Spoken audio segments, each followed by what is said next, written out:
Joan Esposito. Live, local, and progressive. Filling in today for Joan, radio personality and author, Turi Ryder. Yes. I am taking over a couple of days this Thanksgiving week. Today, Wednesday, we'll be with you. Not sure who's going to be here tomorrow, Paul. Professor William Muck and I think Suzanne Schott is her name. It's cool. They do podcasts together. Very nice. And both work, I think, at North Central. Nice. So you'll have lots of people, and I'm not sure who's here on Friday, but someone will be. I promise you won't turn on your radio and hear, that won't happen. That will not happen. Certainly not going to happen today. Today, we have, in recognition of what is known to most people, most settler colonialists, that's us, as Thanksgiving week, we will deal with the as Shirley Ellis would sing, we're going to get down to the real nitty gritty. And if you know that song, it's worth playing while you're chopping things. I wish we could. It'd be so nice if we could just play.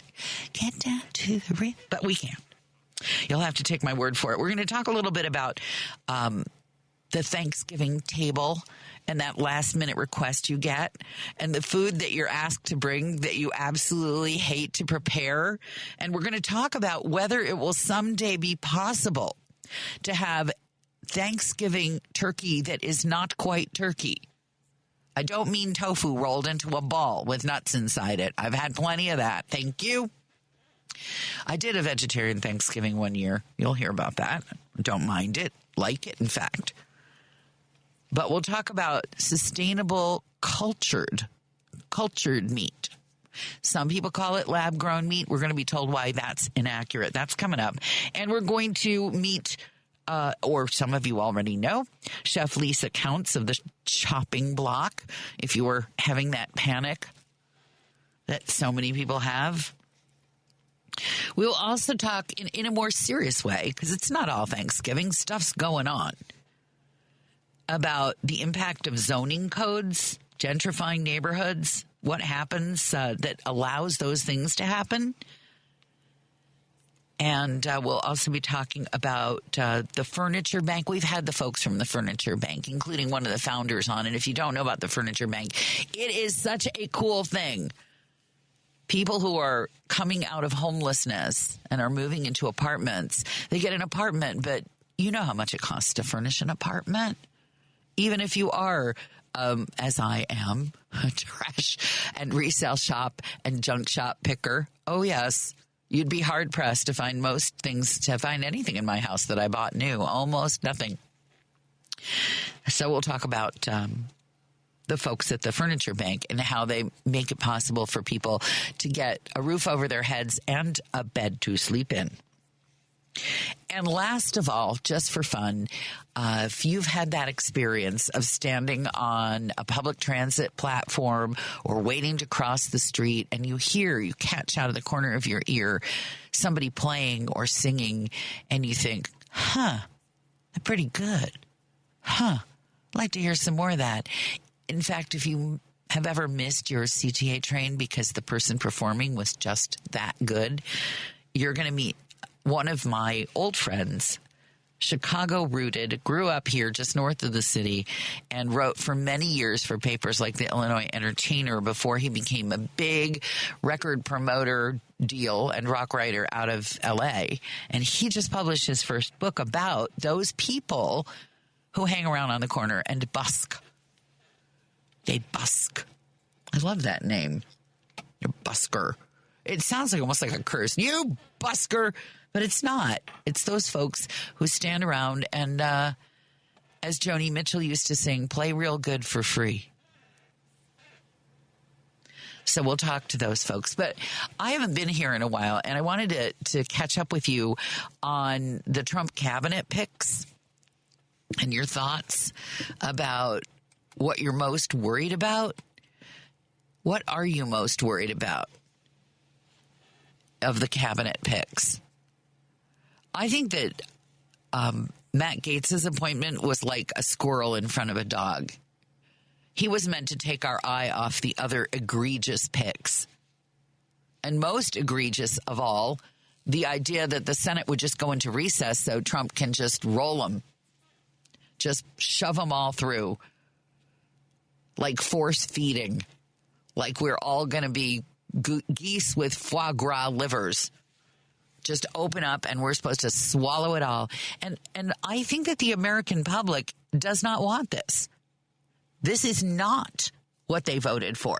The folks who voted for Donald Trump, I'm going to have to stop myself from saying bless their hearts every time. It's my Kansas roots showing. People aren't stupid. People may not be informed, but they're not stupid. And they understood. And I experienced this when I went door knocking every single Sunday for like almost 2 months straight in Kenosha and Racine. They're not stupid. They know that their lives are harder now. I believe that Trump was able to distract them and misattribute the cause of their economic distress because he is such a liar. Because he really doesn't care about them. He just cares about convincing them that he can do something that nobody could do in a single term.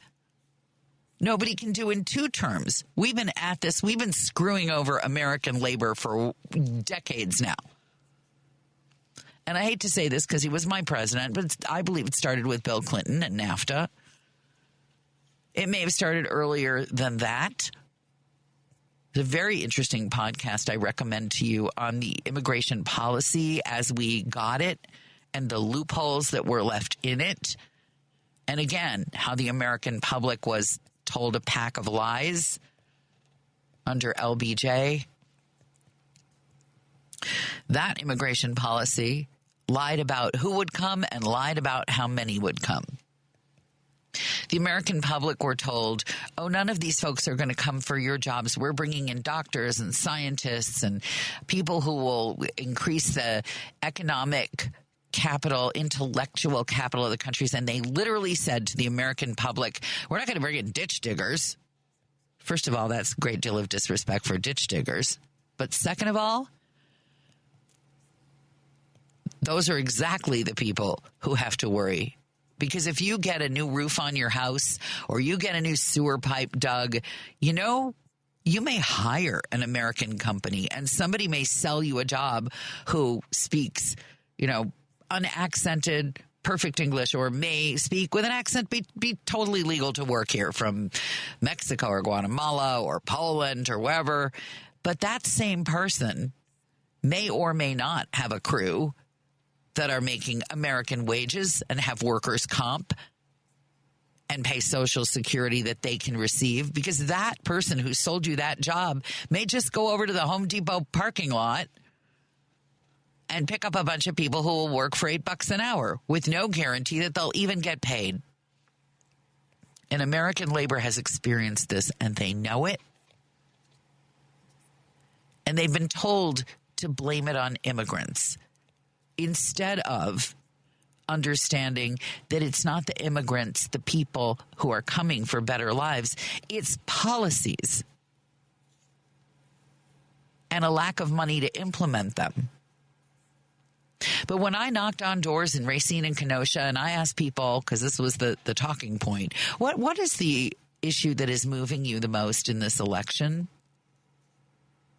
Person after person in Kenosha, Wisconsin said the border, the border, the border, the border, the border. And I'm thinking, what a lot of Fox News horsewash. That is not why this is happening to you. That's a little piece of why this is happening to you, but not in Kenosha and not in Racine. Your factory's already left. Thank you, Clinton, for NAFTA. Because if you could make, as Master Lock just demonstrated in Milwaukee, if you can make those high school locker locks in Mexico for a tenth the price, why would you pay good American labor to make them here? So they didn't quite, it's not quite, and the demonizing This, we eat cats and dogs stuff. It's just so ugly. But people understood that things were worse for them and they wanted an explanation and they did not get it from us. And the social network programs that Trump tries so hard with all his Republican buddies to cut and cut and cut some more, they're really going to do it now. I mean, Mehmet Oz would love to privatize your Medicare. So good luck. They still want to take down Obamacare. So good luck. People understood the system was problematic. They just picked the wrong people to fix it. And the people who really could fix it couldn't talk pretty enough. I mean, if Joe Biden were, bless his heart, a more articulate president, and he could have explained all along, here's what we're doing. Here's how it works. It's not going to be me that will finish the job. Like Moses looking over the promised land. I'm not going to get there. Like Martin Luther King giving the same speech. I will not get there, but I will point you and send you well equipped and on the way. That should have been Joe Biden's talking point, and he should have gotten out of the way. But we did not do it. And so I knocked on door after door. What's the problem for you this election that you hope to see remedied? The border, the border, the border. I knocked on the door. So I look like an old lady. I quit coloring my hair shortly after the pandemic. So my girlfriend and I, retired physician, we snuck our way into a subsidized senior citizen building where we technically weren't supposed to be. But hey, we weren't selling anything. We weren't soliciting anything. I believe the technical term is electioneering. But we snuck in, and we knocked on these doors, and the things that people were worried about would break your heart. There was this very sweet gentleman. He said, you don't want to talk to me. I'm going to be voting for Trump. And I said, I do want to talk to you. I do.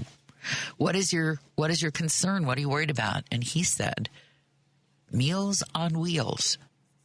If you're familiar, this is a food program for people who really cannot. They are beyond food insecure. They are just scraping every cent together, and that's a lot of people in this country right now. And I said, what is the concern about Meals on Wheels? He said, well, we used to get a hot meal and a cold meal, and they cut the hot meal. And now they're talking about cutting the cold meal. And inside my head, I'm screaming, you're voting for Trump? He doesn't care if you eat dog food. He doesn't care. He just wants to stay out of jail and get richer and hang around with Elon Musk and people who are as rich as Elon Musk. That is all he cares about. He will step on you and grind you into dust to get back into the Oval Office. But I couldn't say that. What I could say was, I realize you're not going to change your vote, but I would like you maybe to consider that the Democrats have historically been the party that has supported programs for people who look for help when they need it from organizations like Meals on Wheels. It could break your heart to see how misled people were, and not just by the Republicans, by our party, because we didn't tell them the truth that this takes time. Nobody wants to hear it takes time. Nobody wants to hear the pandemic really knocked us for a loop. And nobody wants to hear that for years and years, we've allowed people like Donald Trump to allow, as Elizabeth Warren, the senator, used to say, millionaires and billionaires to take away our resources. And do you know that there's a boom in houses in California that cost over $100 million? Who do you suppose is buying those houses?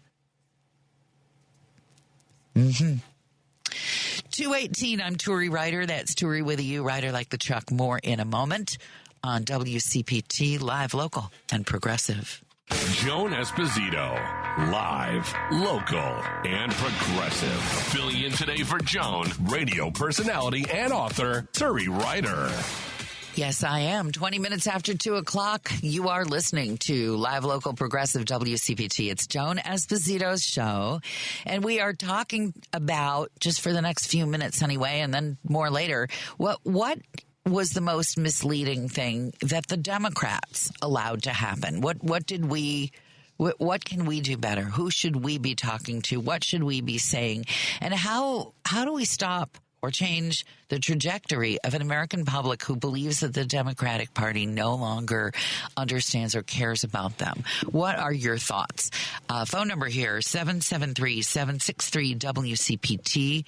That's 773-763-9278. And you can text. Sometimes that's the better way to get in. But let's talk to Thurgood on South Side. Welcome. You're on WCPT. Hi.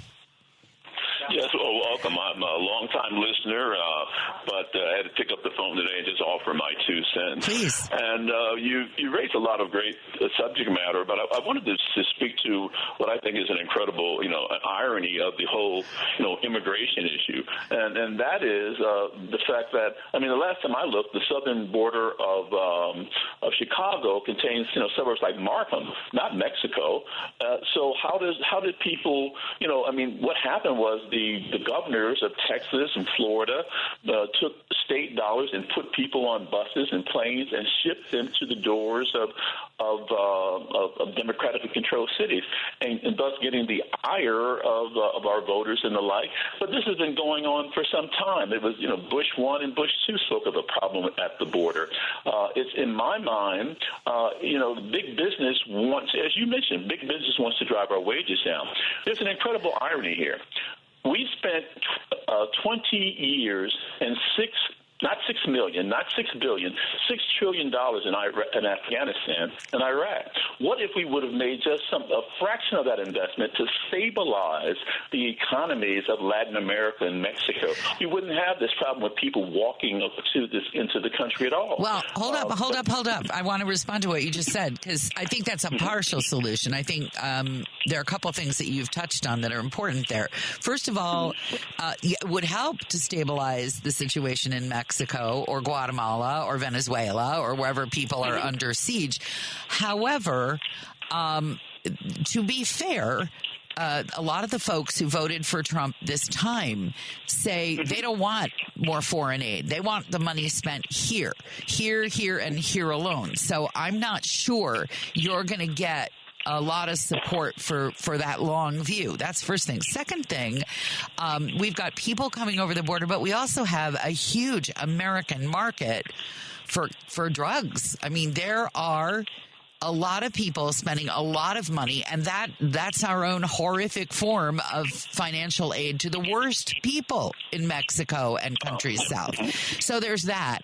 And then the third thing that we really need to consider, as much as I detest, and I'm not even sure I would break if he were in the middle of the street in a dark alley and nobody were around, Greg Abbott and the governor of Florida, DeSantis, those folks, having lived in California and having watched people just sort of cruise over the border, I have to say that it is an irresponsible thing for people in Illinois to pretend that there is no problem at the border. There's a huge problem. And while there is no excuse for using people as human bargaining chips, you have to, in a horrific way, you have to give Abbott credit for making the rest of the country aware of what's happening in Texas. When you can't go in Chicago into a Walgreens or a Trader Joe's or a Jewel without somebody and their whole family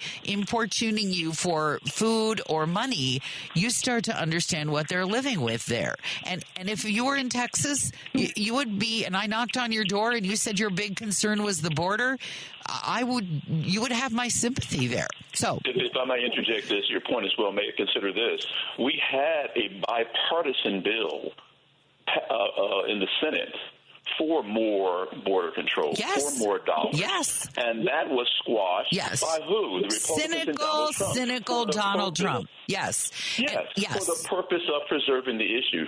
So, madam, we can split hairs and the like, but I think it's an atrocious act of Mr. Totally. So let me ask you, Governor Abbott. Let me ask you, now that the Republicans are in charge of the Senate, or they will be, do you think they're going to pass that bill? Absolutely not. Again, please recall Mr. Trump was in office before. He had control of the House, control of the Senate, and he promised, please recall, to build, we're going to deal with immigration, we're going to build a wall, make a Mexico pay for it. When I was in 8th grade, I knew that was foolishness. You can't make a sovereign government pay for something Absolutely. like that. But that didn't happen. So if he did not get it done in his previous 4 years, when he had control of the House and the Senate, he's not going to do anything this time. Well, wait a minute, because forget about the wall.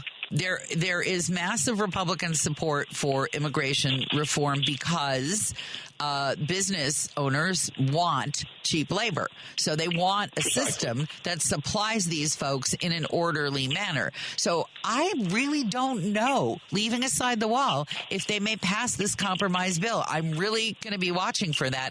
And we'll just sum up this way to say that you and I are both going to be watching for that. And the people who voted for Donald Trump are really going to be watching for that. Thanks so much for calling. I appreciate it. It is 2:27, and yeah, we're going to be watching because as an associate of mine, a talk show host way to the right of me and probably you as well, she said on her socials and media that this is the time for the people who supported the president-elect to really make sure that they don't just now walk away and let him do whatever he wants. That we have a role to play here, she said. I may get her on the show actually Wednesday because I'd be interested to know how she thinks that should happen. But she's absolutely against recess appointments. And it will be interesting to see whether the quote, close quote, Trump Republicans are just complete lapdogs.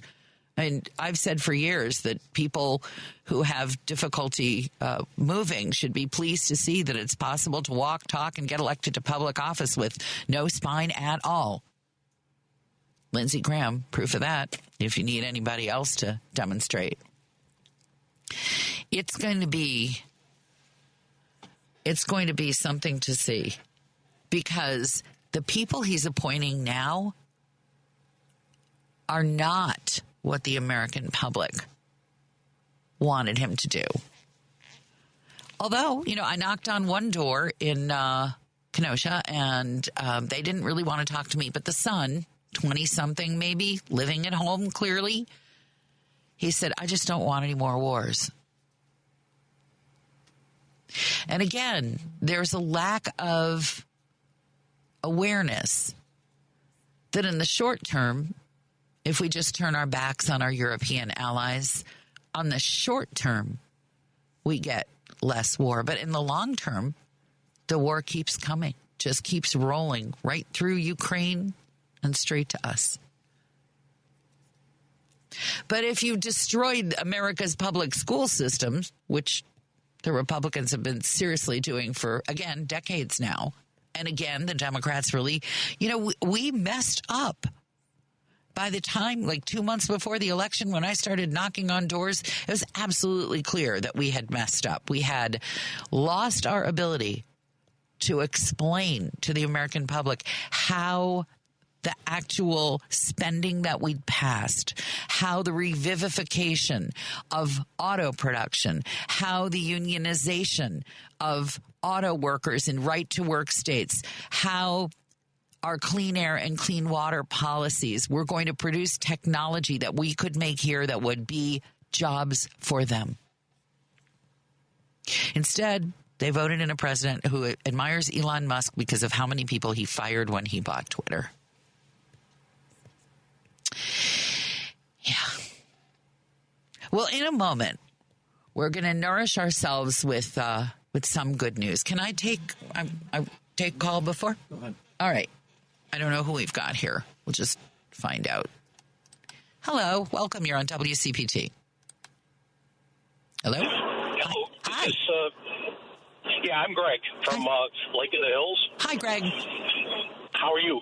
So far, I'm hanging in. Good to hear you. I always enjoy Joan's show very much, and that's why I'm tuning in. But I always like you when I like it when you fill in also. Oh, thank you. So, the reason I'm calling, it's part of the conversation that you've been having, or I should say the discussion. And my comment is that I remember back in the early 2000s, there was talk back then that one of the reasons why there was a lot of immigration occurring at that time from the southern border especially. And one of the reasons why the numbers were so high compared to what was considered average was that there used to be what the government used to do is called sharing their lists of information with the states. And when George W. got in there, he wanted to cut that out. And so what information are you speaking about? This is information that would include Social Security, for example. So that, in other words, if anybody, let's say, for example, my name was on there, they would know that I was who I was, and they would know my Social Security in the individual states. So if I'm applying for a job, they would have that. But what I understood was that he stopped that sharing of information. It was crucial in that the states could no longer see who the people were who were trying to apply for citizenship. Ah, I see. Not the people who are coming over, but the people who are trying to work. You could see whose Social Security number might be compromised. I'm unaware of that, but I'm going to look into it more. Thank you for bringing it to my attention. 2:32, I am Turi with you, Ryder like the truck. And in a moment, a little festive food idea for it's not always festive, is it? Sometimes somebody says, could you please bring blah, blah, blah. And you're like, I don't know how to do that. We're going to try and help you out there in just a moment. 2:32 WCPT, live, local, and progressive. It's Joan Esposito's show. Joan Esposito, live, local, and progressive. Filling in today for Joan, radio personality and author, Turi Ryder. Oh, sweet. Thank you. I am here for Joan, and I will be here Wednesday. And Paul is at the controls, and with me on the phone, Lisa Counts, Chef Lisa Counts of the Chopping Block, which, Lisa, welcome to WCPT.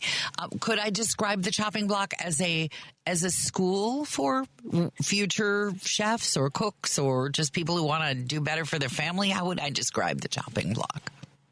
Yes, the Chopping Block is a recreational cooking school, so we are geared mainly for the home cook to feel more comfortable and confident in their own kitchen, making all of their meals, and we're just happy to help teach them. Thank you. Oh, I'm so glad I have you on the phone today because it invariably happens if you are hosting. All right, we're going to do the host and we're going to do the guest. If we're hosting, we invite a bunch of people and then somehow it expands, right? You got 12 people, you're planning for 12, and then somebody says, oh my gosh, so-and-so is dating somebody really special and they're in town and can they come? And you say, of course, sure. And then somebody says, oh my gosh, somebody in our community, just lost their spouse and can they come? And you say, sure. And then somebody else, they got snowed in. And before you know it, your meal for 12 now has to serve 16 people. Not that I have any experience with this, Lisa. And you're like, oh, my God, okay, I can borrow chairs and I can put a thing on the table. But how do I stretch a Thanksgiving meal that I've planned generously for 12 people to now serve 16? What are some things we can do? That's a really, really great scenario. As a chef, we are always taught to, think on the fly. But for the home cook, that's a little harder. With Thanksgiving in particular, I think generally we make too much food to begin with. So whether you're planning for 12, inevitably you'll have plenty to feed more, I imagine. But, a general rule of thumb when we are planning, especially like the turkey, I always kind of gauge 1.25 to 1.5 pounds per person. And usually that's a pretty generous portion. So even if we had, a 15-pound bird to feed 10 guests, chances are we'd probably have enough for 12 to 14. With us making so many dishes usually for this kind of meal where you have a turkey and maybe some mashed potatoes and some vegetables and things like that, I think the just the sheer amount of diversity means you'll have enough to feed everybody. So I think that, stretching really isn't the issue. I think what you're serving, generally, you'll have enough. I'm glad to hear you say that. So don't panic. You've probably made enough that even if your expected guest list expands, you'll probably be all right. My personal solution, by the way, is make more soup. I just okay, I'm serving soup and now I have more people and we're going to start by making more soup so that they will have something so that they won't be looking at the turkey like it's the last meal they're ever going to eat. That is, soup is very filling, having just seeing what you have in your pantry. If you're planning on making a salad, maybe adding a few more vegetables and a little extra lettuce and things like that. But, depending on where you're at in the cooking, if you have time to pivot to add a few more potatoes to the pot for your mashed potatoes or things like that can be a way to stretch. Yeah, stretching. I'm all for stretching, both in sports and in large meal planning. What are some of this? Okay, well, let me just backtrack. I have a friend who used to live in New York for many, many years, and she was invited to Thanksgiving.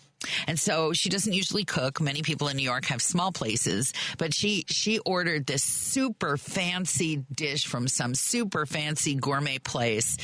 And I'd never heard of this dish. I don't even remember what it was, but I asked her how it went. And she said, people seem to want to eat all the stuff they grew up with. The canned green bean casserole with the cream of mushroom soup and the fried onion thing on the top. People went nuts over it. The sweet potato casserole with the marshmallows on the top. People went crazy.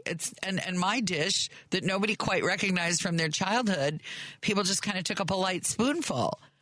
And I was wondering what you make of that. I feel like Thanksgiving, it's a time to be with loved ones, no matter if they're friends or family or whoever. But I think there is just a general nostalgia vibe going into this holiday. So I can totally relate to that. I think, the older I get, the more and more I don't mind a green bean casserole because that's what I grew up on. And I think people just gravitate towards the familiar. If something is different or they've never had it before, they're hesitant to try it unless they see others trying it. So I can kind of appreciate that sentiment. It's always hard for a chef to create a new dish and bring it out with, something so kind of traditional as this Thanksgiving meal. Okay, I'm going to give you my favorite cheats for Thanksgiving meals, but I want to hear yours. What are a couple of things that people think are a lot of work that you actually know how to make super fast and easily, and more people would do it if they knew the workaround? Ooh, that's a good question. One of the questions I get asked most around this holiday is how to perfect their gravy. And I feel like I knew you were going to say that. I knew it was going to be the gravy. My podcast partner took me a picture of the wall of gravy jars in her pantry. I'm like, what? Really? Why? Yeah, please go on. And to me, the gravy just makes the whole entire meal. I pour it on everything, if I'm being honest. But I literally just taught our famous Thanksgiving crash course demo class yesterday, and everybody was hanging on my last word with the gravy, and it's not as hard as people make it up to be. All it is, as far as breaking down the step-by-step process, is making a roux, which is equal parts butter and flour, and then cooking that for about a minute before slowly adding your stock. And I think that's what people get hung up on is lumpy gravy. And if you just pour it in little by little while constantly whisking, you are going to get the smoothest, most flavorful gravy you've ever had in your life. Okay, and I have to ask you. I'm interrupting you because I actually kind of think lumpy gravy is fine. What lumpy again? Maybe it's the green bean casserole phenomenon. I actually didn't grow up with gravy at all because I come from a kosher family. We don't mix butter, and so I hadn't learned all the workarounds for that. But now I do. I know how to do it. But still, the lumps. Here's my cheat. You want to know my cheat for making gravy that nobody cares if it's lumpy or not? You put in mushrooms. They're lumpy. Nobody's going to notice. If you put mushrooms in your gravy, that people don't know if they're eating a lump of flour or some mushrooms until it's too late. That is true. And I mean, it really is dependent on what the lumps are from, right? Is there leftover, drippings in your pan that were left over from roasting the bird? Yeah. Maybe that created some lumps. Yeah. But to not have flour lumps, as long as you're cooking it in your fat long enough and as long as you're boiling it hard enough for at least a few minutes and whisking, you'll have really smooth gravy. Yeah, I think America is hung up on smooth, like the thing with mashed potatoes. Like see, I love lumpy mashed potatoes. See, you see there? Okay, I'm going to tell you my mashed potato revelation story. You'll love this, I think. And then you can tell me how you came to love lumpy mashed potatoes. Of course. I grew up and a lot of us grew up, and maybe you grew up in the potato flakes out of a box generation. I did. I did grow up there. There I am in college with my apartment mate whose mother taught cooking classes. But, I said, this wasn't Thanksgiving or anything. I said, I really feel like having some mashed potatoes, but we don't have any potato buds. And she said, potato what? And I said, potato buds. We don't have, the box of the thing that you pour with and she looked at me like I had just said that I had sunk the Titanic myself. She looked at me and she said, who needs potato? You know what's in mashed potatoes? Potatoes. And then you smash them and you put on butter and milk or butter and something else. And that is it. That's all there is to mash. You don't even have to peel them, she said to me. And I'm like, are you really? Seriously? And I was so impressed. And ever since then, I am perfectly happy to make my own mashed potatoes. And if they have a lump, so be it. Now, your turn. I totally grew up with boxed mashed potato buds, so I feel you there. And it wasn't until I went to culinary school that I learned how easy it was to make mashed potatoes from potatoes, how they should be made. But I am definitely of the camp that I do not peel my mashed potatoes. I like a little texture. I don't want them super creamy. And versus the really, really fancy, epitome of mashed potatoes, which are the Robuchon potatoes, which is basically butter with a little potato in it. Yeah. To me, I'd rather have it lumpy and pour that gravy on top, so it's it actually holds the gravy. Well, you've made a good point there that really a lot of things on the Thanksgiving table are simply a vehicle for gravy. Exactly. Yes, I agree. Now, we are gonna pause for a moment, and then I'm gonna flip over to the guest side and ask you some questions about the tasks that we assign our guests, if we assign them for Thanksgiving, and how that can go well or ill for you as a guest. So stand by, Lisa Counts, Chef Lisa Counts of the chopping block. I wonder how Freudian it is that I almost said the shopping block. On WCPT, Joan Esposito's show, I'm Turi Ryder. Live, local, and progressive. Filling in today for Joan, radio personality and author Turi Ryder. 2:47. I am Turi Ryder, in for Joan Esposito with Lisa Counts, Chef Lisa Counts of the Chopping Block, teaching home cooks or home non-cooks how to be home cooks. And we just handled the what do you do if your Thanksgiving menu as a host suddenly has to expand? And now I want to flip over to the guest side. Lisa. Yeah. Here are some of the things that people confront when they are invited. You get a guest who says, I'd love to come and I'm vegan. I haven't had the vegan problem. I've had the vegetarian problem, and that's not so much a problem. I learned how to make seitan. I did. I learned how to do it. Oh, nice. Yeah. But what is that even acceptable for a guest to say what they do and don't eat or what they're allergic to, or how does that work? Well, I think that, if as a host, if you are inviting people, I think it is important to know their dietary restrictions. You want everybody to have a good time at your, function. But I think as a guest, knowing your own limitations and not expecting everything to be available to you is also, it's a give and take. And I think that if you do have dietary restrictions or you are vegan and you want to come to this event, I would just ask the host, what are you making already? Because chances are there might be things that are already acceptable to eat. And if not, I would offer to bring something like, hey, I can bring, this part of it. And, I don't think anybody would reasonably expect the host to go out of their way to make a complete meal just for one person. Oh, you want to meet my friends? Would you like to meet my friends?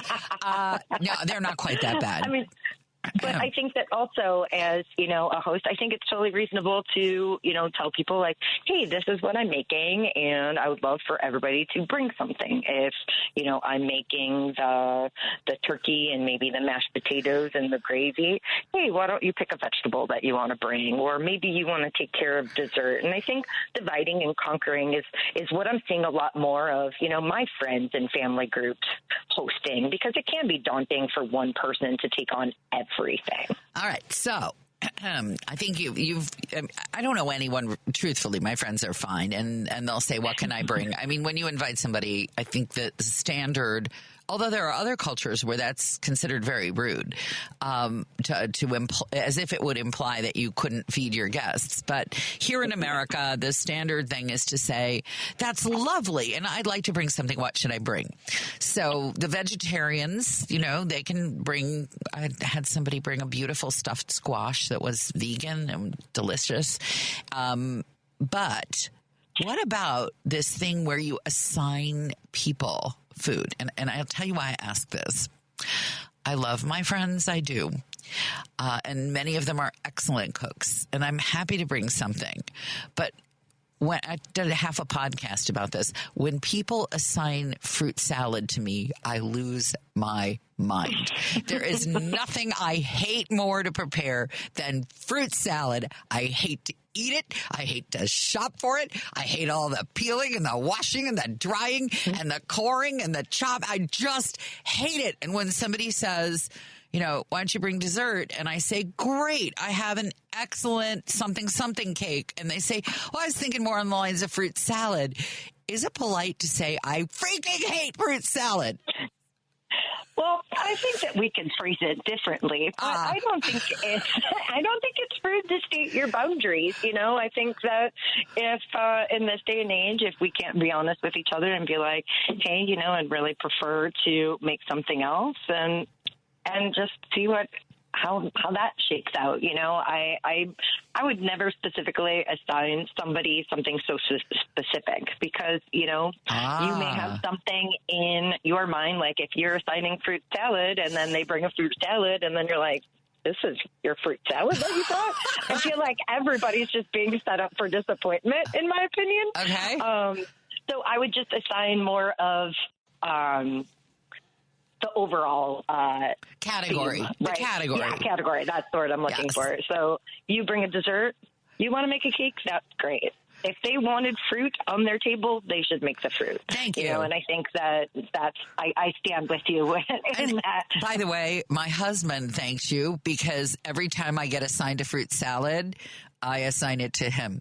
Because I will not make fruit salad. I think I would rather exist for 3 days on a diet of entirely canned cranberry sauce. I just cannot stand fruit salad. And as far as I'm concerned, as you point out, when the potatoes are just an excuse for the gravy, fruit salad is just something I put on my plate to justify the real dessert. Like it's here. It makes you feel better about eating all the sugar. Yes, it's here. It's healthy. I'll have a small amount, and then could you pass the pecan pie, please? That is the thing. Now, I know somebody who told me that I should not have Thanksgiving without buying an EpiPen in case somebody turns out to have an allergy for something. What's the allergy situation these days? People seem to be allergic to everything. Yeah, I just hosted a party not too long ago that I found out that they were allergic to cinnamon, and that's huge this time of year, and things can be hidden all over the place. So I think that, I don't know. going as far as buying an EpiPen, but I think that as grown adults, we should be able to tell people like, hey, is there, before eating anything, asking, is there cinnamon in this? Are there nuts in that? And just being able to know your own personal limitations going to the table or passing around food. But I would say that, things like cinnamon and nuts and, dairy and things like that can be hidden just all over the dinner table. So, you have to take responsibility for, should you just announce before you sit down as a guest? Could everybody let me know if there's blah, blah in something? Or should you just surreptitiously throughout the whole damn meal go, is there nuts in this? Is there dairy in this? What's in this? How should people come with their dish with an entire ingredients list? What should you do as a guest when you're bringing something and you don't know what the other guests may or may not be able to eat? I know a woman who very sweetly brings a little index card along with her dish that tells you what's in the food so that you don't mistakenly eat something that you can't. Yeah, no, that is a very good practice. I would even just say, if people don't know what big allergens are, even just sticking with like, hey, this might have some nuts in it and making a general announcement to everybody. And then that might get everybody's juices flowing of like, oh, maybe I should say I can't have this, or maybe, kind of working it in there nicely without making a big fuss over it, because I know people don't like to be put on the spot either, and feel like, oh man, I made a big deal out of this because I can't have this. You never want to feel like anybody's being singled out. Yes. Well, there's that. And then there are the people who want to help who don't really help. Yes. I always appreciate help in the kitchen, and sometimes it just creates more work trying to tell other people what to do. So I always like having small tasks that, I can delegate out, and just being like, hey, can you go set the table, or, and kind of, can you see if everybody has drinks, or do we have enough glasses out there, and trying to have them help, but in other ways besides the kitchen. So I find actually helps me out while I'm in the kitchen. If you know somebody, for example, who says they want to help dry the pots and serving platters, but you'd get more mileage out of doing it yourself with a Q-tip, you can just say, maybe what you could do is gather up the napkins. That would be helpful, and shake them outside so I don't get crumbs. And while you're at it, just hang out outside for a while. Here's your coat. No, can't do that. Well, I mean, if it's your house, you could do whatever you'd like. But I think that you have so tempted me. But I always try to, if people want to help, it's always out of good intentions. And, it's always hard to say no to somebody who wants to help. But just being like, hey, I got this. No need. Go have fun. Oh, you're my guest. You don't have to do anything. Those kinds of things. Yeah, I finally get, by the end, I typically am so frustrated. I mean, I'll try all the nice things. Like, oh, you're here to visit with us. We would rather talk. We'd rather have you out in the living room enjoying yourself. And then at a certain point, I just look at people and I glare and I say, I do better when I'm left to myself in my own kitchen. and that usually scares them sufficiently. Anyone who knows me knows better than to go. I sometimes feel like I should get that yellow caution tape and put it across and just have flags, kitchen door. Yeah. Don't come back here. Don't you dare come back here. Because there really is always the person who just, their elbows are in your way, or they're right behind you when you turn around with a big bowl of gravy, or something like that. And you feel like you need a control tower from O'Hare to say, incoming sweet potatoes proceed along a runway. And they don't hear you when you say, okay, I'm coming through with a large platter. Is that everybody in the way? Get out of the way. I'm going to hit you. Well, yeah. I think enough people have watched The Bear by now that, saying behind or coming through or corner has become kind of second nature, because that's what chefs do.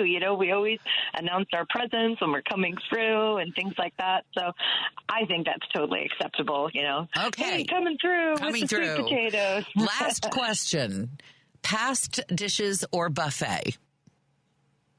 Oh, I am always a family style kind of person. I love just making big platters of everything and passing them around the table, or at least having them, in the center of the table. That way people can take what they want, help themselves, but not have to be moving about, to try to go through a buffet line. Okay. So that's how I feel. That's how I like to spend my holidays. Chef Lisa Counts, you have saved a lot of people a lot of heartache. Thank you so much for being with us on WCPT. It was a joy.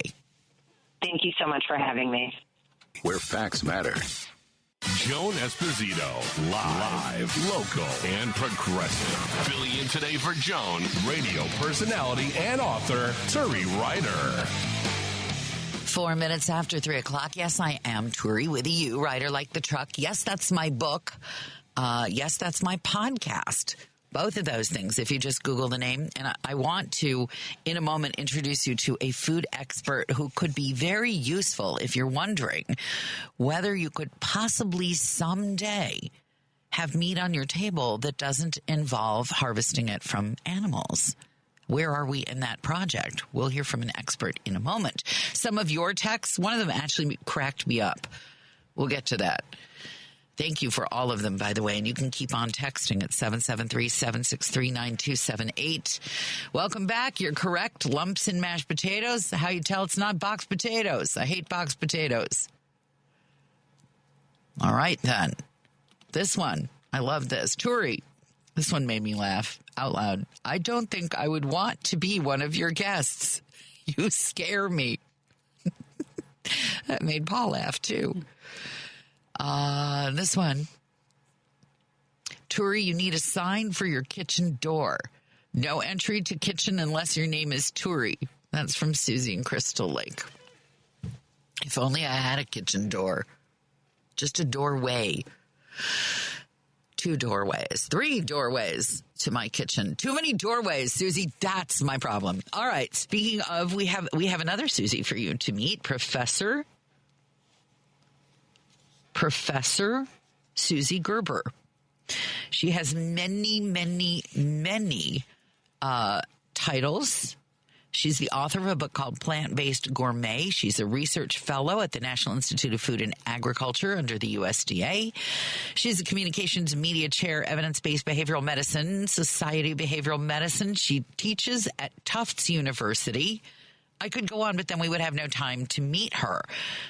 Professor and Chef Suzi, you as a plant-based executive chef are going to heal us today. Thank you for joining us on WCPT. Thank you for that introduction, Turi. I just want to clarify, I am not a professor. I am a research scientist, and I do research on this topic, and I'm very grateful to be here today talking to you about one of my absolute favorite topics. Okay. I first have to ask you this very delicate question, because something that you said to our booking producer made me have to ask you about misperceptions about meat that comes from cultures. And if you don't mind me asking, because I come to you with an open heart and a lack of education on this, I've heard the term lab-grown meat, and I understand you find it objectionable. And could you explain why that is? Absolutely. I would be very happy to answer that question for you. And I appreciate you being willing to explore this thing that I think many people probably just take for granted, right? It is a term that's out there. We see it on a million articles. But the term lab grown is a misnomer. Like many things, like many new technologies in food, in medicine, and other areas, it starts in the lab. But like all other food things, it's moved into food facilities. So these foods are not made in labs. They're made in food facilities like any other food. Okay. So the term lab grown has this sort of negative connotation to it that's meant to sort of ick us out, but it's wrong. In addition to that, it's just wrong. Okay, I get it now. So the genesis of the concept of these meats that do not come directly from harvested from live animals was in the lab, but that was generations ago. So now, how is one to refer to the meats that are currently available that do not involve harvesting it from animals? So that's actually itself a pretty complicated question. So these foods, two of which have been approved, so they could be available, but they aren't yet available. But we call these by two names. The USDA has approved two names for them, and they are cell-cultivated meat or cell-cultured meat. So colloquially, we sometimes call it cultivated meat or cultured meat, and those are much more accurate and much more specific ways that we would refer to them. I love the idea of cultured meat because it implies that it may show up and sing opera on my table. So I just kind of, I like the term. And plus we're familiar with cultured things because if we eat yogurt, if we're not vegan, say yogurt cultures, we're familiar with that term. So you are an educator of the general public on plant-based diet, but is cultured meat suitable for people who don't customarily eat meat? So I think this is something that's going to be figured out by individuals over time. I myself, I identify as vegan. I don't eat meat. I would very happily eat cultivated meat. To me, it meets all of the criteria I'm looking for. But for others, they may not miss meat. They may not be looking for something that is that is in fact eating meat. They may not be looking for that to return to their diet. For others, they might be. My guess is that for those vegetarians, vegans, flexitarians, and people that are looking to sort of reduce the impact of their choices on the world at large, that this will be an excellent option for them, even if it's only for special occasions, and for others, every day. Okay, so cultured meat, which comes from a food production facility, I think it's available now in Israel, if I have that correct. Is that right? Is that where you can buy it in the store? There are a couple of places where you can buy it in the store now. Singapore, there is a butcher shop in Singapore where it is for sale. Hong Kong, actually, just the first approval in China to make cultivated meat available for sale. And I believe there have been some advancements in Israel, but I can't speak more directly to that. Okay, so there are at least two places you know of where it is available. And I'm assuming in your capacity as a researcher that you've tasted it. So now, of course, what we all want to know, does it taste like meat? Everyone that I have heard talking about it says that it tastes just like meat to them. I think the other thing that's really exciting about this is that cultivated meat is many different things. There are many innovative companies making these foods, and each one is different. So we've got multiple different cultivated chickens, and they're different from each other. We have cultivated salmon, cultivated tuna, like Toro, like really high-quality Toro tuna. We have a whole range of different products out there, and they're going to change over time, too. So I think everybody who tastes them is pretty excited at what they taste and where it can go. So where does it come? What is the origin for each? Is it a culture that just keeps going like sourdough bread, or do you have to start for every run, or is it a culture good for only so long? What's the method of making cultured meat? So that's also going to vary pretty much like extremely by company or lab by lab, like in the research setting where it's still being sort of explored in that way. Individuals make cell lines, so they get a sample. And samples can come from a variety of different sources, and they grow them, and then they can choose. You might start to see the sort of development, something I'm very excited about, the development of these heirloom cell lines, right, where you can imagine the most premium whatever you think of as like the highest quality meat. So for me, I think about like iberico ham, right? Like you could get a cell line that was iberico pork, right? This very particular kind of pig that's highly prized and is only in one place. And we could just grow it indefinitely. Something that's really exciting that's on the horizon is in the UK, there's movement towards making a cultivated foie gras. So you could have foie gras, which is very sort of complex ethically for many people, and in some places like the UK is banned. You can have foie gras, and you can have this grow and continue to have an access point for this, but without all of the obstacles and problems that accompany that kind of production. That's something I'm really excited about. Does the foie gras have all of the... Okay, I know that people eschew meat for lots of reasons, some of them for health. Mm. Does the cultivated meat carry the same negative health impacts that effects that a traditional meat would carry? I mean, is that part of its taste, or can you get rid of some of the cholesterol or the fat, or would that just make it like seitan? Might as well eat seitan. So I think this is another one of these things that's going to range. I think you're going to find that there are companies that emphasize truly authentic match, like one for one similar. And then I think you're going to find companies that use this opportunity, because it is an opportunity to really, really highly craft your end product. I mean, you talk about artisanal.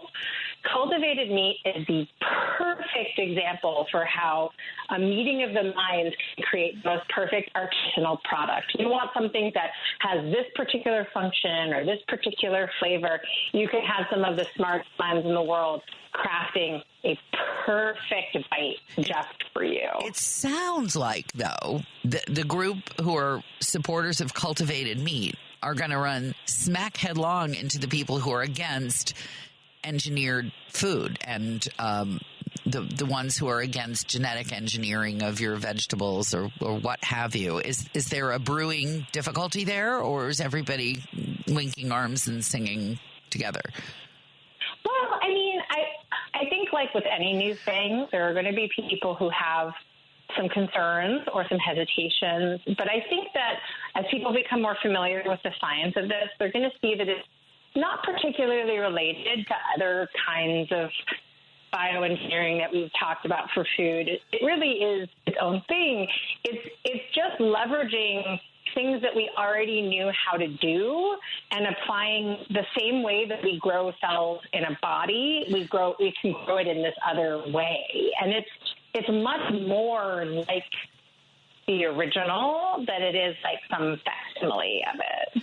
Okay, so now my next question, which I'm going to ask you if you can hold on for just a second. I want to ask you about comparative environmental effects of production facilities for lab-grown meats and fishes, et cetera, versus the environmental impact of growing these. I don't even know if everything from factory farming to small organic, or however you want to describe that, farms. I want to talk about how those things all compare in just a moment, if you can stick with us. That's Chef Suzi. She is a research fellow. She's at Tufts. She's affiliated with, it just goes on and on. She's eminently qualified and knows a lot about lab-grown meat. So Chef Suzi Gerber in just a moment returns on WCPT. Joan Esposito, live, local, and progressive. Filling in today for Joan, radio personality and author Turi Ryder. I am here for Joan today and Wednesday, and in her usual spot where you depend on her so much. Don't forget tonight, Patty Vasquez, 5 to 7, driving it home with Mary Kay Devine of Women Employed. That's a Chicago organization that's committed to systemic change for working women. They've been at it since 1973. And positivity expert and podcaster Jen Zanotti will be there, or Zanotti. I'm not sure. I'll have to ask when I see Patty. She'll be here with some motivational Monday advice. So do not miss your favorite driver Patty Vasquez starts at 5. With us still, we're very fortunate to have Chef Suzi, plant-based executive chef specializing in world cuisine, superfood medicine, also a researcher and expert in cultivated meats. Before we get back to my environmental question, Chef Suzi, may I introduce you to Debbie in Old Town? She has some questions for you. She's calling in. Debbie, Hi. welcome. Hi, Debbie. Oh, I'm sorry. Yeah, hi. How are you guys? We're well. You had a question about the FDA and chemicals. Yes, I one of the reasons I don't eat like the Impossibles and all those types of meat or faux meat is because there are just so many chemicals in them, and God knows what they do to the body. What chemicals are involved in this process? Oh, thank you. I will let the chef answer your question. Go ahead. Debbie, I think this is a really important question, and I think that the answer to that is that it's going to be like meat in the sense that when it's created, all of the things that are present in meat, conventional meat that, is raised on a farm like you might have already known your whole life, it's going to be like that when it's harvested. And then much like meat, it can be combined and made into any number of different foods. Like, it can become a burger, it can become a fillet, it can become a nugget, it can become a bunch of different things. And it's sort of what happens after that harvest time that makes it more like some of these other alternative products, right? So if we're using Impossible as an example, any number of ingredients like soy, for example, soybeans go into that. But like when soybeans are grown, they're just a bean, and then things happen to them, and they make them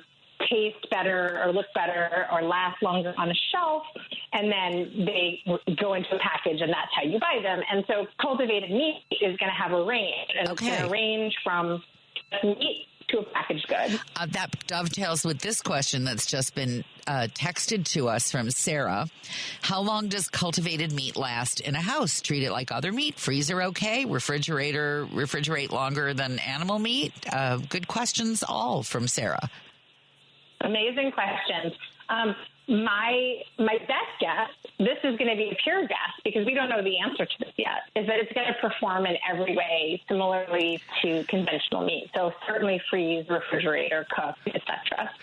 Oh, good to know. All right, now to my question for you about the environmental factors involved in producing meat the old-fashioned way, the new-fashioned way, and the cultured-fashioned way. How do those all stack up?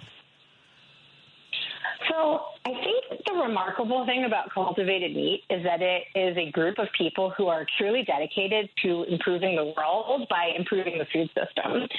So I think that there are many advantages that cultivated meat offers, and that's certainly a huge part of the value proposition. And I think that early evidence seems to indicate that it has much fewer impacts on the environment, for example. So we shouldn't worry about it being a heavy user of water or energy or any of, generating any kind of toxic byproducts, because meat production, as you know better than most, is tremendously hard on the environment. We've all now heard about greenhouse gases and cow farts. We've heard, I think, as it's not even, you can't even giggle over them much anymore because we've heard it so many times. So do the same byproducts that come, or other byproducts that come from raising, say, beef in a facility, how does that compare? Yeah, so I think you nailed it. Cow farts are a problem, and you giggled. I heard you giggle. You giggled. I giggled totally. Like full disclosure, I'm a giggler at the word fart. Okay, all right. But I will say, cultivated meat does not produce the methane that are associated with these ruminant animal farts And I think that it's really important to note that they don't use anywhere near the amount of water, that they do not produce anywhere near the amount. These are based on sort of estimates, right, because we don't have large-scale production of these things up and running yet. But based on all of the available data, they're not going to produce, there's no real pathway for them to produce the methane, and there's a likelihood that they don't produce the same amount of carbon.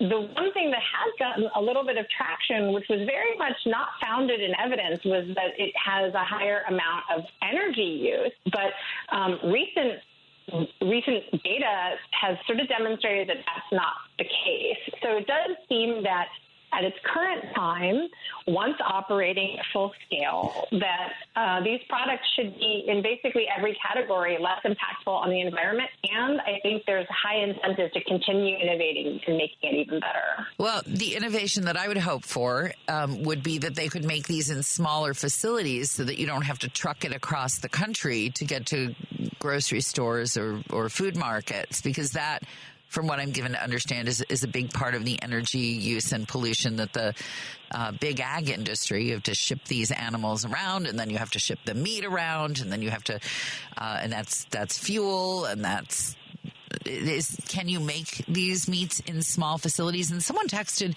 apparently they weren't clear on your question about chemicals. I just want to make sure I understand this correctly. You can make cultured meat without introducing any chemicals. You're simply growing the cells. Was that an accurate understanding for the person who texted in? I mean, I guess I'd want to understand what someone meant by chemicals. I think, like, when you go into the scientific context, oxygen's a chemical. Like at some level, everything's a chemical. Right. So exactly. I'd like to know what people are concerned about. But as it stands right now, it doesn't get much more controlled than the requirements for producing this material. Any form of contamination in this material ruins it. So, it would never even move past. So I think it's the safety assurance is just so high, so much higher than any other food we've ever had. So you're just not going to grow it in battery acid, is what you're saying. That's right. A safe assumption. Good. Now, what about these? Can they be made, and can the meats be grown in small facilities, or are people looking to do like a Costco-sized manufacturing plant for turkey? So these facilities do tend to be smaller than, whatever like the biggest food company that you might be familiar with is. Certainly going to not be on that scale. And like I said, these are individual companies. So there are companies that produce this or that, intend to produce this in multiple different states of the United States. And so it might be more like dairy. And actually, usually dairy is a way that we compare cultivated meat production. So it uses very similar equipment to the way that dairy is produced. And in the United States, dairy is made region by region. We don't ship from the West Coast to the East Coast, for example. That's true. So, I get on the airplane from California with a whole bunch of Half Moon Bay cheeses. So, yeah, that's true. And you certainly probably wouldn't pack your suitcase full of steak. Although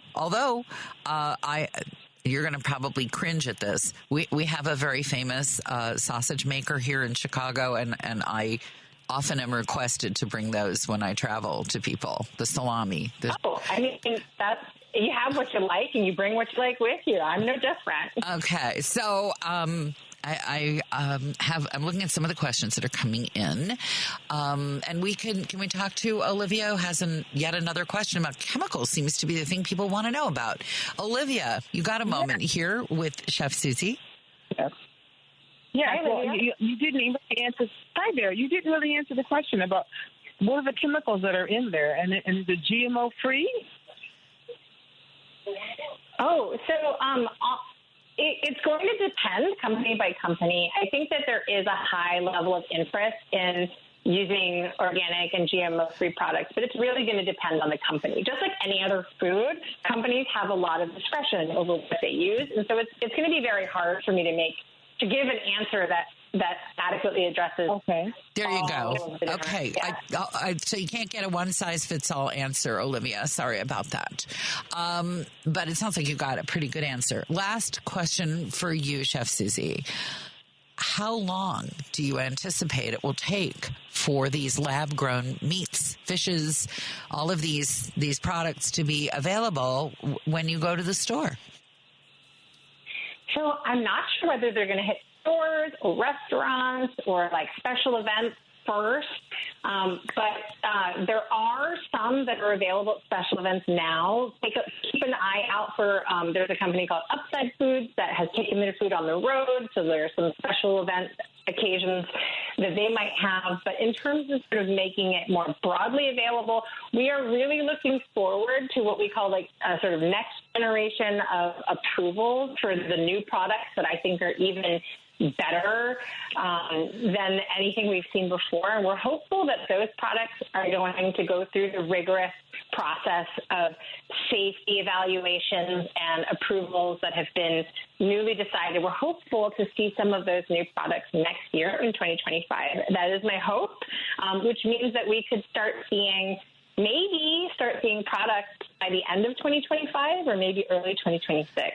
That would be my hope. Do you think that it will be more or less expensive than conventional meat? And I ask this because I know some of the Beyond Meat products, for example, are just way more costly than most meat that you would buy in a grocery store. Yeah, so some of the early data on this has indicated that when companies really get their facilities rolling for their scale, that they may be able to get it sort of price comparable with organic chicken, for example. So this would be an organic chicken and it would be compared to another organic chicken. Oh, okay. Well, that answers the question. And when the stuff comes actually out, we may call you back and tell you that you did a great job. At least I hope so. It would solve a lot of problems for a lot of people. Chef Suzi, thank you so much for spending time with us on WCPT. It has been a pleasure. Thank you for having me. It's 3:31, Joan Esposito's show. A quick reminder, there is a new podcast. Joan Esposito, Live, Local, and Progressive, now has its very own podcast. 2 of them, really. Joan Esposito full episodes and Joan Esposito featured interviews. You can subscribe to one or both. The podcast is available on Spotify, Apple Podcasts, TuneIn, iHeartRadio, YouTube, and Amazon. Just search for Joan Esposito or get the links on Joan's show page by visiting heartlandsignal.com and clicking on her picture. The full episodes feed will include these shows, this show today, so it'll be Turi Ryder for Joan Esposito show, and Wednesday when I'm back in here filling for Joan. So if you want to hear me twice, God help you, you can do that at heartlandsignal.com. 3:32. Joan Esposito, live, local, and progressive. Filling in today for Joan, radio personality and author Turi Ryder. Well, this is fun. It's 3:34. I am in for Joan. Turi with a U, Ryder like the truck. And yes, that's my book. The one with me balancing all that stuff on top of a radio. You can get it. Ask your neighborhood independent bookstore. I mean, you can get it on Amazon, but I'm a big believer in supporting your neighborhood bookstore most of the time. There are a couple of bookstores. That's a weird thing about living in these political times. There are actually bookstores I'm avoiding because of their politics. They're literally banning books at some bookstores. Oh, yeah, well, we can order that for you, but we don't want to carry that author because of their politics. Thinking, what is going on? What is going on? Speaking of stores and things that they build in your neighborhood, maybe you've gotten one of these notes in the mail.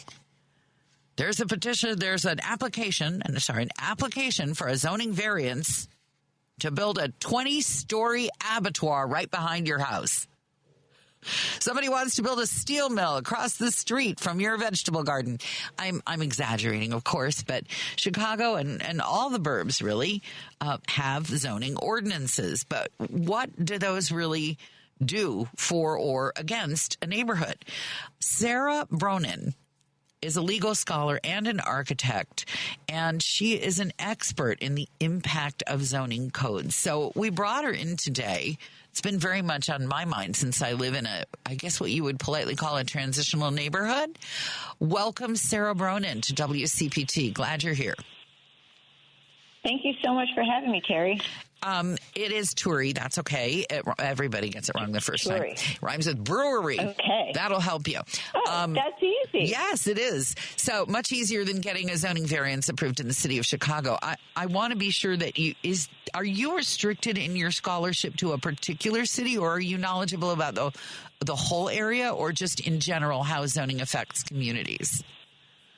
Well, this book is really about lots of different cities, and I do cover Chicago to some extent in it. But I guess my research, my scholarship focuses on zoning as it's practiced across the country. So there's lots of different manifestations of that. I'm glad I had you say that, because it's what's known as a leading question.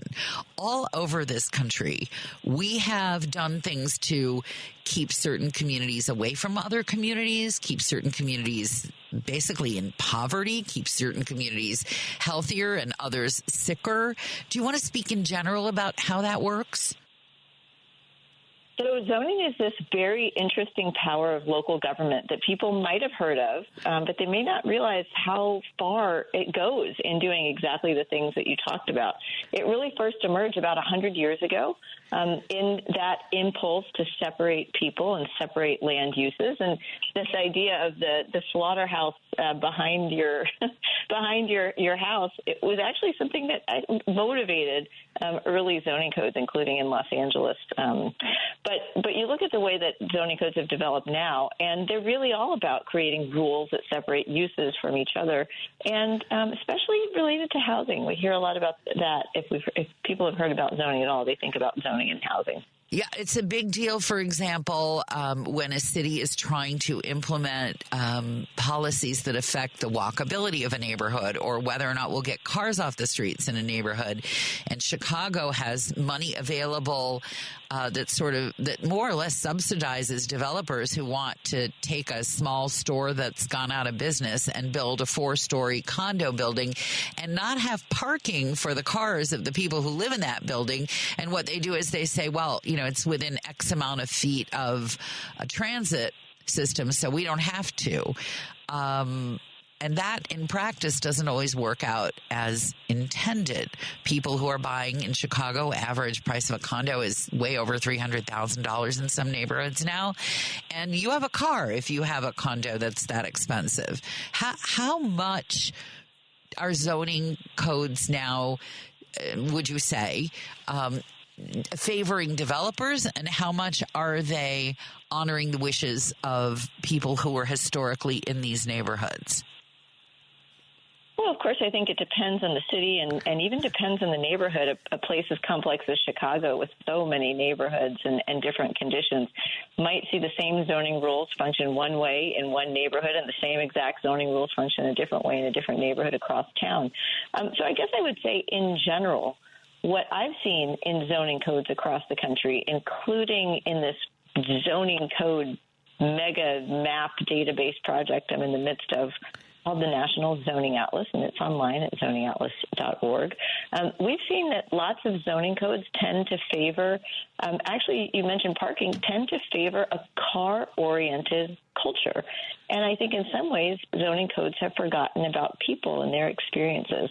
So we're not actually creating, in most places, walkable communities. We're kind of creating one-size-fits-all neighborhoods that have really big lots, that have only single-family housing, and that require people to drive everywhere. And then you add on top of that parking requirements even in central cities where they're not needed, which is the case in some places where you have good transit and walkable neighborhoods. And for me, I think the main thrust of current codes is that they've really prioritized this kind of sprawling development. Again, that's probably not as true in Chicago, which is a dense central city. But if you look at the vast number of communities outside of Chicago and across the country, you see something a lot different than what you might get in Chicago. Well, we have seen in Chicago a complete reversal, if I'm reading Crane's Chicago Business accurately, in what we were seeing. We were seeing a trend in people moving into the city, and then COVID happened, and a lot of people moved out of the city.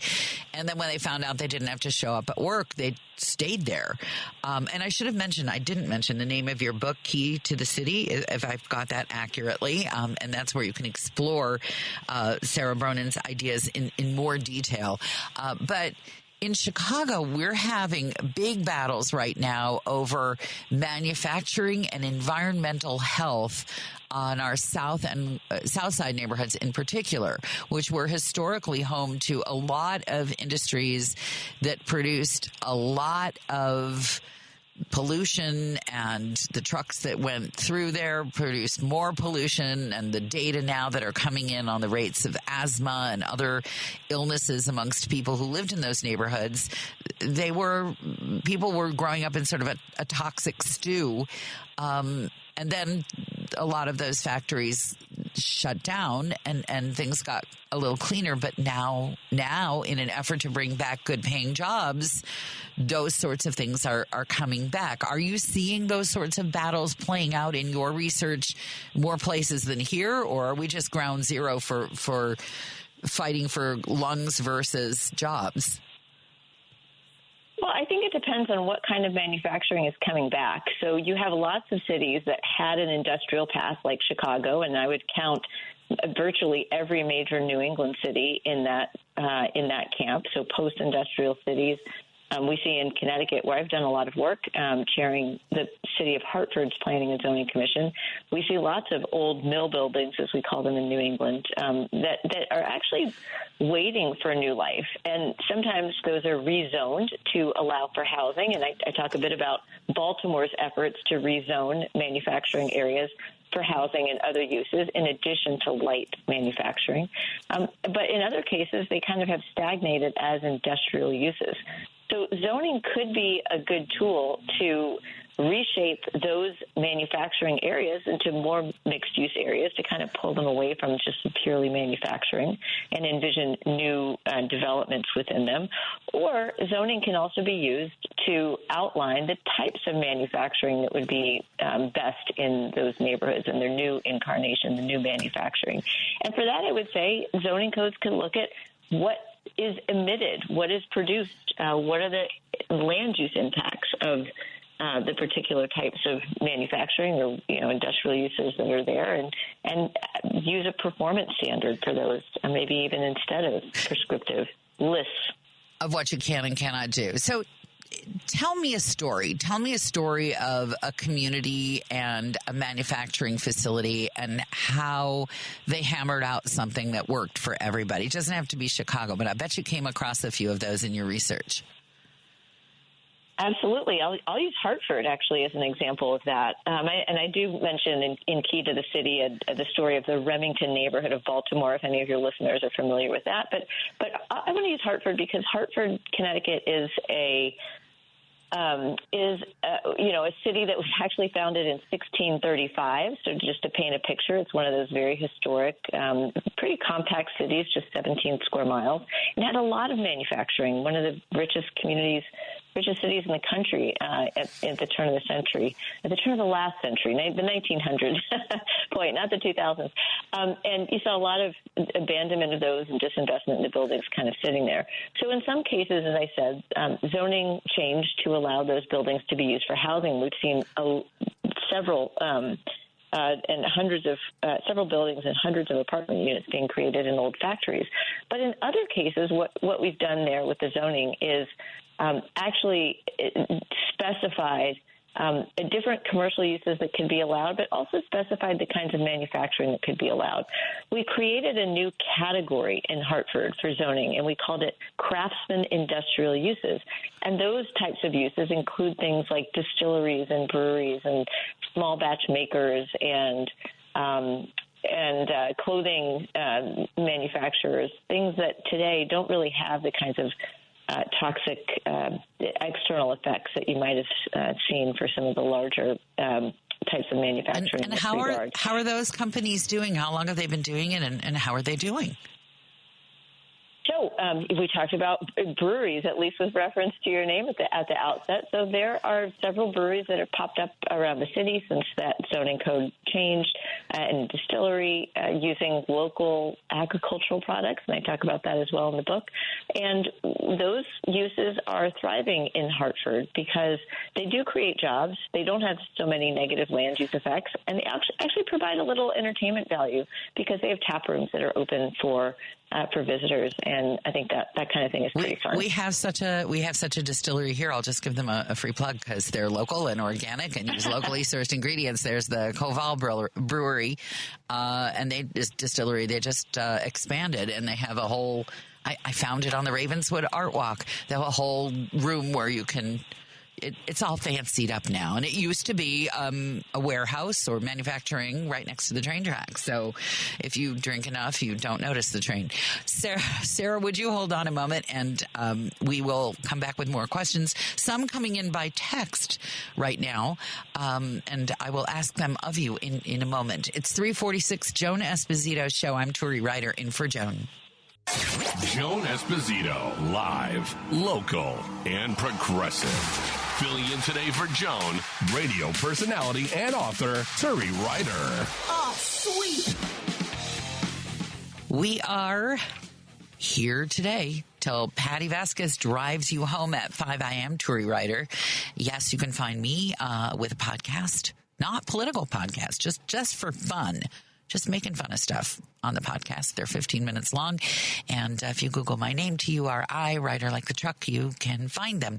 We are continuing our conversation with legal scholar and architect Sara Bronin. Her recent book is called Key to the City, How Zoning Shapes Our World. And we're talking with her about Chicago and beyond. And she just told us the story of Hartford and how they repurposed some of their old manufacturing. What about, Sarah, places where the buildings are there, but there are costs to making the area safe because the former manufacturers buried things, dumped things? How does that get how can that be efficiently repurposed so that it is safe and usable? And does zoning come into play in those situations? Well, zoning is, I think, one of the most important pieces of the toolkit for revitalizing neighborhoods and shaping them to meet our needs, but it's certainly not the only thing. So when you talk about the need for environmental remediation or planning for an area or even adding infrastructure for, let's say, housing, where you might have certain sewer requirements that were fine for industrial, but maybe not for housing uses. Those are all things that are necessary for the zoning code to be realized, and that takes money. Often that money comes from local, state, or federal governments, and I do think that's an important thing to consider for cities that are interested in changing their zoning codes. So we're going to change our zoning code, but then what are all the other pieces? And I think you mentioned a few of them just in your question. There's the water and the transit and the pollution. Have you been following at all the story of Elon Musk's proposed company town in Texas? Is that something that's come across your radar screen? Well, Elon Musk's facility is located in an area that I happen to be pretty familiar with. It is near Brownsville, which is where my parents were born in South Texas. Wow. No kidding. So you really are. This is home turf for you. So did you see the story of how there's essentially very little zoning of what you can do with your own land in Texas, but they do have rules about water and sewage, and they're using that one tool that they have to make sure that, depending on how you look at it, Elon Musk doesn't just steamroll their town, or that Elon Musk is unfairly punished for wanting to bring up the standard of business and the money that comes into their town, depending on which side of this you're on. I personally, let me just put it to you this way. I was considering buying a Tesla. I wouldn't take a Tesla now if you landed it in my driveway and said, here, it's free. So, because I find him a loathsome individual, and that's just my personal opinion about him. So, and you don't have to share that. You don't. Well, listen, I'm a confirmed Democrat, and I'm part of the Biden administration. So, my interests are in the sort of national scene are pretty out there on the books. So, but actually, just turning to the land use issue. So his SpaceX site is located on Boca Chica, yes. Which is basically a beach and a really beautiful area where people would fish and go hunting and sort of, just kind of relax. And, of course, the arrival of that facility in an area that probably didn't have strong enough land use regulations, certainly not to anticipate the kind of development that he was creating, I think speaks to the need for even sort of out-of-the-way places to set out their own zoning rules and to kind of lay out in advance what it is they expect and what it is they hope to see. So zoning didn't really prevent this very large facility from being located there. But what you're right, that there, again, are these other rules, and in this case, state environmental rules that relate to water quality that are being used to investigate industrial wastewater discharges. So the pollution that is coming from that plant and the pollution in, I think, a very environmentally sensitive area from, just growing up. It was heartbreaking. Did you see that? I mean, he knocked nests out of trees with his fancy dancy rocket launch. I mean, it was heartbreaking, the noise and the vibration and it was widely understood to be very destructive environmentally. And strangely, I think that his main purpose in joining the government, I don't think he particularly enjoys kissing Donald Trump's rear end, but I think that there's a lot of money in it for him. And zoning and environmental standards that he feels are, quote, close quote, inefficient or hampering his company's efficiency can go by the wayside. But having you here makes me really aware of the possibility that a town can towns retroactively zone and say, you know what, we thought about it. We need some more rules, and you can't do that here.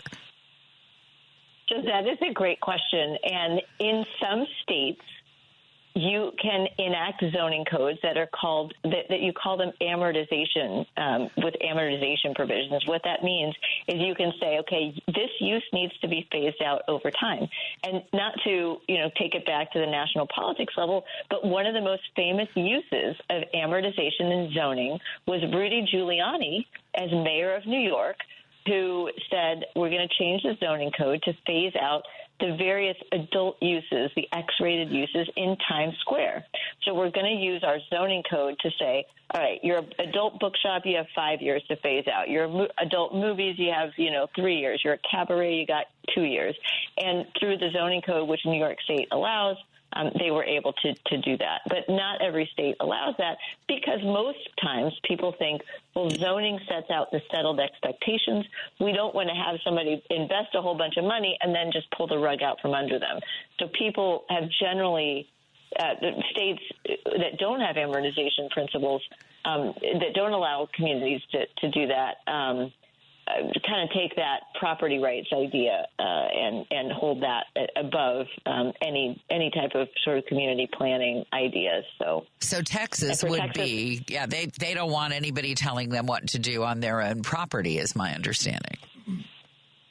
Well, Texas is a property rights state, but if I can remember, so I do write a zoning treatise, and while New York State allows it, I think the legislature just maybe even last year actually curtailed the use of amortization. So there was the chance to be able to do that, but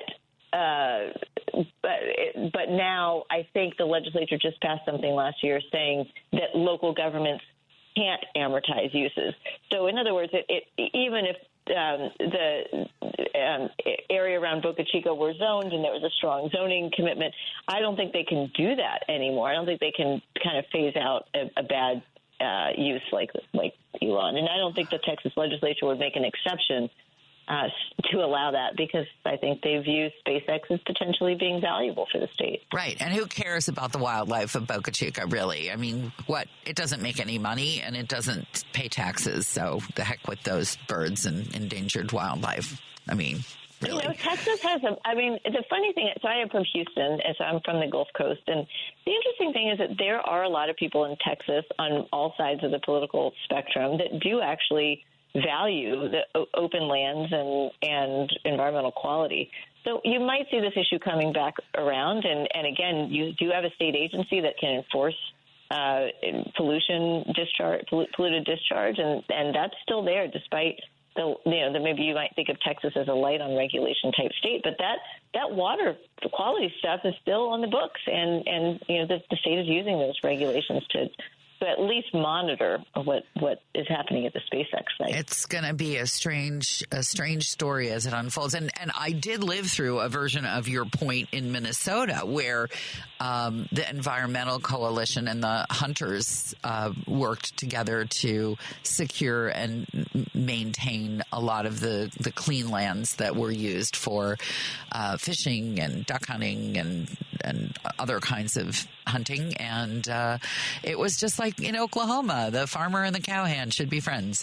They all seem to work it out, and we can only hope. I don't have a high hope for right now what regulation we'll get federally under the new administration, alas. But in 4 years, maybe things will be a little different. As a takeaway from your book, what is the thing that you would most like people to understand, Sara Bronin, author of Key to the City? When you wrote this book, what was your lesson for those of us who read it? The lesson is that zoning is an opaque, hidden power that happens at the local level nearly everywhere around the country, and that you should know about it, and that my book is trying to give you some tools as to how to understand it. So whether it's how zoning might affect housing, how it might affect manufacturing or the environment, or we didn't talk about transportation and parking minimums. We talked a little about parking minimums, but nightlife is another aspect that's deeply affected by zoning. Definitely using that in Chicago to shut down some problematic clubs. And it's weird. Sometimes you can use it as a cudgel against businesses you would think you would want, and then you find out they're going to have a valet parking place that's racing down your alley, and you think, not so fast. So, yeah, those are good points all. Thank you for writing this book, and thank you for speaking with us today. I really appreciate it. Thank you again for having me. That is Sara Bronin. She is legal scholar, architect, and author of Key to the City, which just came out this year. It's about a minute before 4 o'clock. It's about an hour away from Patty Vasquez to drive you home with some great guests. And we will have an opportunity to talk with Ellie Ulam, I hope I'm pronouncing that correctly, Chief Development Officer at Chicago Furniture Bank, on how they're getting along at this holiday season. It's a minute before 4. Joan Esposito, live, local, and progressive. Filling in today for Joan, radio personality and author Turi Ryder. Just about 5 minutes after 4 o'clock. I am Turi with you, Ryder, like the truck. You can find my book anywhere. You can find my podcast everywhere. And you can find me right here today and on Wednesday filling in for Joan Esposito, taking a little well-deserved holiday time off. And Joan we'll be back next week. Patty's hanging in this whole holiday week, and she will be driving it home for you from 5 to 7. Among her guests, Mary Kay Devine of Women Employed. If you don't stay up too late and you're lucky enough to get up early, tomorrow on Choose Views, Richard Choose is going to be talking with Jeremy Simons, Senior Advisor for the Environmental Protection Network, and Attorney Jeff Dillard. Choose Views every weekday, 6 to 8 in the morning on WCPT 820. If you are listening online, that's 6 to 8, what we like to call Chicago time. I realize it's officially Central time.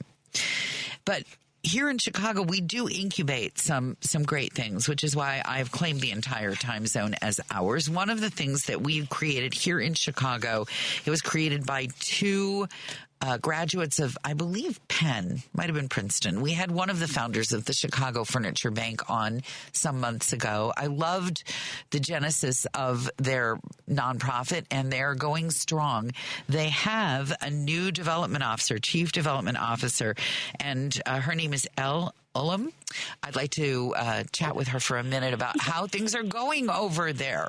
Ms. Ullum, welcome. Have I got your name correctly? Oh.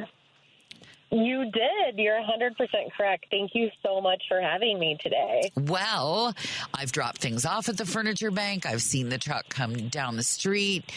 Do you want to talk briefly about the genesis of the Furniture Bank for those who weren't here at the beginning and how it came to pass?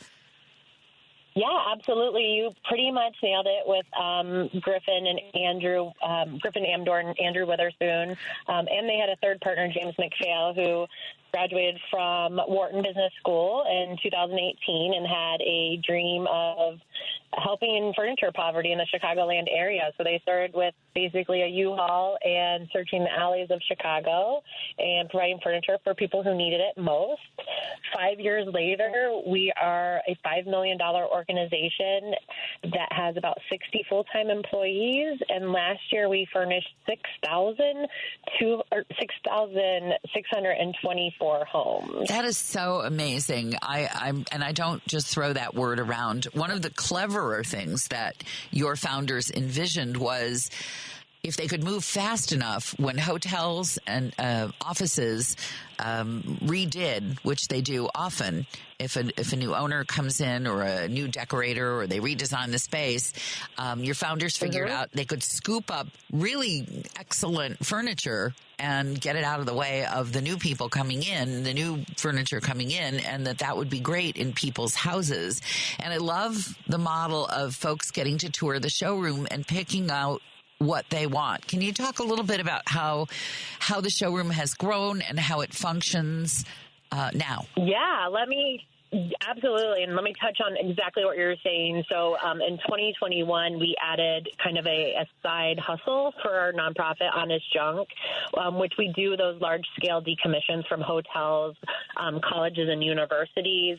We've even done naval bases as far away as San Diego to get furniture. Wow. So, yeah, we take it from across the country now. I mean, I'm pretty sure, the largest furniture bank in the country. And we're always looking for furniture. We never have enough furniture. That truly is our biggest problem. So not only do we do those large-scale decommissions, but we take individual donations from people across the Chicagoland area. We pretty much cover a 50-mile radius. So if people have furniture they want to get rid of, maybe someone's relocating and they can't take it all with them, or they're moving to a smaller house, that's when they want to give us a call so we can come get that furniture. And what we do is we work with 550 nonprofit partners in the Chicagoland area to get clients in the door. We have a beautiful warehouse over in Brighton Park that we acquired a couple of years ago and turned some of it into a showroom space, much like a furniture store that anyone else would go shopping in. And folks make appointments. They come in. They shop the warehouse. They pick out the furniture they want. There are certain things we always guarantee for folks. So we guarantee that they will have a kitchen table to eat on, desks to do homework on, mattresses to sleep on, and sofas. And after they pick it all out, we load it up in a truck, and we generally get it out to their houses within 24 to 48 hours.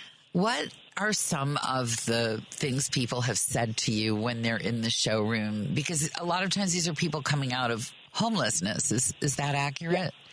Correct. What do they say? And as I explained earlier in the show, and I should touch on this again, there are organizations that help people get situated in apartments, but those same organizations don't have much to offer beyond here's rent support, here's your apartment, and now you can figure it out from here.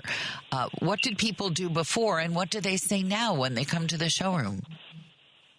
Yeah, no, you're exactly right. I mean, when we think about folks leaving homelessness, or, maybe they're fleeing a domestic violence situation, but they're working with partners who can support them in those emotional needs and the basic needs. And you think food, shelter, clothing, but most people don't think about what happens once someone gets housed.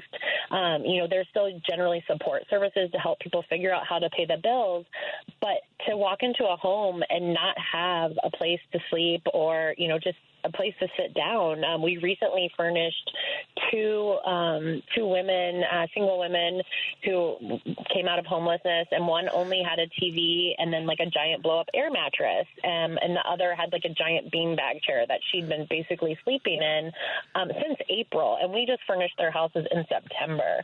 So it's just, I mean, it's so crazy to think about that there's this need for furniture. And when people come in to shop, I mean, they are so surprised by the quality and the quantity. We are very good about making sure that we have a lot of diversity when it comes to the type of furniture we keep on the showroom floor. We have some great partners with Walter E. Smith and Ruggable that make sure we have some new stuff in on our showroom floor. So people get a mix of all of that when they come in, but they're just so overwhelmed that folks will provide this stuff for them. And again, it's a nominal fee, but those fees are generally covered by the nonprofit partners because we do have costs. We are a nonprofit, but we still pay living wages. We have benefits for all of our employees. We have our trucks, the gasoline, insurance, all of that stuff that we have to cover as well. So, but it just warms my heart to see even families come in and shop. And we have a whole section of kids' toys. I know people are always trying to figure out what they can do to get rid of their kids' toys as they age out of them. Bring them to us. We'll take them. And it's just heartwarming to see folks get what they need. Let me ask you about hiring. Do you hire from within, as it were? Are you like Hair Club for Men? They're not only a client, now they're an employee? Yeah, we do. We work with so many partners. So we have a lot of workforce development folks. When we are hiring, we share those job opportunities with those people that we've served and bring them in. We commonly get volunteers that come back because they've benefited from the Chicago Furniture Bank. But absolutely, I mean, we try to just really make a sustainable environment, not only for the community that we work with, but then we also have a huge environmental impact that we should touch on as well. Go for it. Okay, so on top of all of just providing the furniture, what we do is keep furniture out of landfill. So through our pickups of Honest Junk and CFB, when we are picking stuff up and bringing it back to the warehouse, we go through it all. We put as much out as possible. So we give out kitchenware boxes. We give out artwork, lamps, anything that's good, we will continue to use. And then we also work with other nonprofit partners, such as secondhand bookstores, electronic recyclers, fabric recyclers, and mattress recyclers. And last year, we kept about 3 million pounds of waste out of landfills. That's really impressive. And I remember reading, and it was confirmed, that one of the few places that is capable of cleaning mattresses to sufficient standards that they can be reused. That's amazing. Yes, we have a full mattress process from the minute they're picked up. They get cleaned, they get sprayed with a hospital grade sanitizer. So knock on wood, we've never had an issue with our mattresses. I'm glad to hear that. And as someone who appreciates a really good mattress, I always hate it when I see mattresses that look like they're pretty good mattresses out in the alley just because someone can't afford to move them. And I think to myself, gosh, before it got here, there was a chance. So let's talk a little bit about going forward, and especially we've had some conflict here in Chicago between the newly arrived immigrants, many of them bussed here or just showing up here, and the history of people who need support and housing in Chicago. And I just read not long ago that one of the big immigrant shelters at the former Inn of Chicago is being shut down, and they're going to be merging and treating all of the people who are unhoused the same. They're all going into the same housing pool. How is that affecting, if it is affecting, the Furniture Bank and what you're supplying and for whom and where? Yeah, that I think is a great question. And such, I've been in homeless services for a couple of years before joining the Chicago Furniture Bank. So kind of know a little bit about all of this. But what we learned with the first wave and last year, we were able to scale up very quickly and very efficiently to support the incoming immigrants. So our goal from inception back in 2018, well, probably more like 19, we're like, we can furnish 5,000 homes a year. That's what we're going to reach to. That's our goal. Well, last year we furnished an additional 1,800. Right, you mentioned with those with those nonprofit partners that were just the immigrants coming in. And so it didn't impact who we were serving at all. We were just able to scale up. So we were able to rent more trucks. We were able to package up more furniture together so it was more efficient. They weren't necessarily shopping for it. We were just kind of, you can imagine, like putting a whole house in a box and kind of shipping it off. So we were choosing it. But with those decommissions and bringing in, when we bring in a hotel of 238 rooms, that's 238 dressers we have. That's the mattresses. So it was really easy for us to kind of add that service and get those houses in a box out the door quickly and effective. Okay, I'm going to ask the ugly question now. I've seen this in two different aspects. People who are housed, but no matter how many support services you offer them, they cannot function or do not function in their situation, and they have to leave. And people, we had this happen actually in a community that I'm part of, where we were helping resettle a family and an apartment was rented for them, and our community furnished the apartment right down to groceries in the fridge, furniture. Some, I think, came from the furniture bank and some from the community. Everything you need for a kitchen. This family showed up legally here, settled here, sent here, and decided that this was a way station. Where they really wanted to be was with another family member in Wisconsin, and they were gone within 48 hours. So do you keep track of the furniture that you send out, and does it ever come back to you, or do you want to take it back, or what's your experience with that? So that's a great question. I mean, that's really why we have those strong partnerships with our nonprofit partners, because generally they're the ones that are continuing to work with the clients through aftercare programs. Like if you look at an organization like Connections for the Homeless out in Evanston, they're getting people housed, they're coming and shopping with us at the furniture bank, and then they're going to continue to keep working with folks, as long as they need. So that's so core in making sure people stay housed. But when it does come to that furniture, we do get it back. We actually just we had a piece in that we've seen 3 times. That was originally a Walter E. Smith piece. So I can't tell you how it came back, but it's a very large piece. So I think it was more so of like, why do we keep getting this really heavy Armoire type piece back? But working with, I really enjoyed the piece. I'm like, I don't know why we're getting rid of it, but I think it's because it's a little large that it keeps coming back to us. But wait, when you said you're getting rid of it, what do you mean? You're gonna send it permanently? It goes off to housing, but we've gotten it back a couple of times. So whether either they moved on and then they donated it back, or if it might have just gone on a truck and didn't fit in the unit. It's a really hard thing when people are when they come through the warehouse to shop, they don't always know how big their space is. They might have seen it, but you're not usually having measurements and stuff. So sometimes when our warehouse guys show up to unload furniture, and it's like, this is not going upstairs or on your 4th floor walk up. I'm not carrying this. Right. Yeah. Okay. Yeah. I mean, our warehouse guys are great, but they're no Superman. But they do try their best. But we will get furniture back. I mean, and then what we can find out from our nonprofit partners is what is the effectiveness of folks staying housed once they have the supplies. Because you are right. Like, people are coming in and they're trying to survive the best they can, and they luck out and they get housed, but like that might not be their end game. And there's a group of folks that will never successfully stay housed just because it's just not for them. And it's hard to see, but it does seem to be the truth. You see the frequent flyers, or in this case, the frequent nesters. It's sad. Yeah. It's sad for a lot of reasons. I want to thank you. Thank you so much for spending time. Really quickly, if you had a holiday wish for people to do for you, is it just money that you could use, or volunteers, or what could you use there at the Chicago Furniture Bank?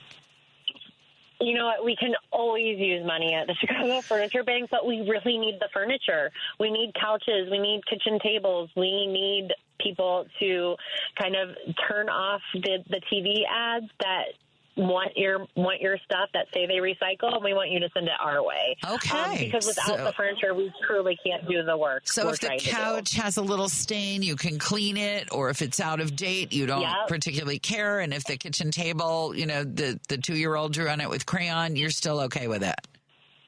We are okay with it. We have a great guy, Marlon, who is able to do small repairs, and he can make magic happen with kitchen tables that you wouldn't even believe. So I may have to kidnap Marlon. I may have to get him to my house. Thank you so much, El Olam. And if this is a new job for you, because we haven't spoken with you before, congratulations, and we'll keep watching. That's El Olam. She's the Chief Development Officer at Chicago Furniture Bank. In a moment, we're going to talk about some of the stuff that's happening in the news right now on WCPT, live, local, and progressive. Joan Esposito, live, local, and progressive. Filling in today for Joan, radio personality and author Turi Ryder. Oh, sweet. And we appreciate all the folks here at WCPT who bring us here, Matt and Mark and Julie, who helps me connect with the people I want to speak with, and Paul, who's almost perfect behind the controls. Almost. That's okay. It makes me feel better about being me, Paul. Don't you dare worry. There are people, when you go to their house, when you see that it's not perfect, you feel better. Yeah. I like those people. Don't you? People feel real good at my house then. Oh, yeah? Okay. And what do you want me to bring? Don't say fruit salad. No fruit salad. We talked about that. If you're planning to join me tomorrow, you can't, but you will not be disappointed, because from 2 to 5, North Central College political science professors William Muck and Suzanne Chode will be filling in for Joan, and their guests include NBC and MSNBC legal analyst Barbara McQuaid, author of the bestseller Attack from Within: How Disinformation is Sabotaging America. Yes, I will be listening. And William Muck will also be here Friday to cover for Joan. We kind of split the holiday week, Professor Muck and I. And, yes, and I will be here Wednesday, so you can count on me for that. If you have not been keeping track, Jack Smith, God bless him, that man, would you want to be him right now? He is to drop the appeal. Well, he's chosen to drop the appeal against Trump in the classified documents case. He has not been dealt a good hand. He got that crazy judge. I can say, I'm not in Florida, that crazy nut bucket judge. Aileen, whatever. We're going to talk about her some more, by the way, on Wednesday with our favorite law professor. Big legal deal. And also my friend David Levine. But he had a terrible deal in that he got dealt this baby judge who's been roundly smacked across the snout with a newspaper by her betters and seniors several times. My big fear is that Donald Trump would do something insane. Well, maybe I should just stop there. He will do many insane things, but he might actually nominate this crazy judge in Florida to something even spiffier. Mind you, if you have added to your prayers the well-being of Justice Clarence Thomas, can I say you are not alone? I am praying that every force in the universe keeps that justice going until Donald Trump is out of office, and all of his ilk. Although he is sui generis, he is the only one of his type. There's nobody quite as he and that crazy judge in Florida, Aileen, what the heck is her last name? Anyway, the justice who decided that you couldn't continue the case, Jack Smith couldn't continue the case because despite years of evidence and experience and precedent, all of a sudden special prosecutors are not properly authorized. And that's the boxes in the bathroom case where Donald Trump just decided, it's mine. It's mine. I saw it. It's mine. I want it. It's mine. The only thing that surprises me about Trump and his legal troubles is that nobody has busted him, and that, so far as I know, he's never committed an act of shoplifting, because this is a man who looks upon anything that he sees and wants as rightfully his. I mean, it wouldn't have surprised me, although it has not happened, and as far as I know, wouldn't happen. But would it really surprise you if Donald Trump were one of those people who just walked through Target just putting things in his coat? I mean, that's kind of his attitude. It's mine. I saw it. I like it. It's mine. I was the president. Everything here is mine. I was surprised he didn't try and ship the whole White House down to Florida and set it up at Mar-a-Lago. He liked it. It was his. It's his. Like a 2-year-old when you have to keep them out of the candy aisle because it's got a pretty wrapper and it's colorful and they put their hand on it and they want to stick it right in their mouth. That's Donald Trump. Poor Jack Smith, special counsel, has moved to dismiss his appeal that was meant to revive the documents case, the classified documents case against the president-elect. So that's the end of that. He could continue against the other 2 defendants, Walter Nauta and Carlos de Oliveira, the 2 what are they? Flunkies. That's the word I'm looking for. Donald Trump's 2 flunkies. But, you know, what's the point, really? It's a dismaying state of affairs. And a lot of analysts say that it was this very prosecution of Donald Trump for being the grifter that he is that got him elected. I don't think that's it either. I think it's that people really believed that he was for them. Despite all the union workers who built his casinos that he didn't pay and claimed that was being the smart Cannon. Thank you, Aileen Cannon. Thank you so much for sending me that name. She haunts my nightmares, that judge. Horror. So the texts that I'm looking for from you right now are, how do you feel about the people who voted for Donald Trump expecting that he would do for them? How do you think they're going to feel about him in a year or 2? Do you think they will be horribly disappointed? Do you think he will deliver for them? My sad prognostication, and there's part of me that thinks, fine, you voted for him, you're going to get what you deserve. And then part of me thinks, that is just wrong.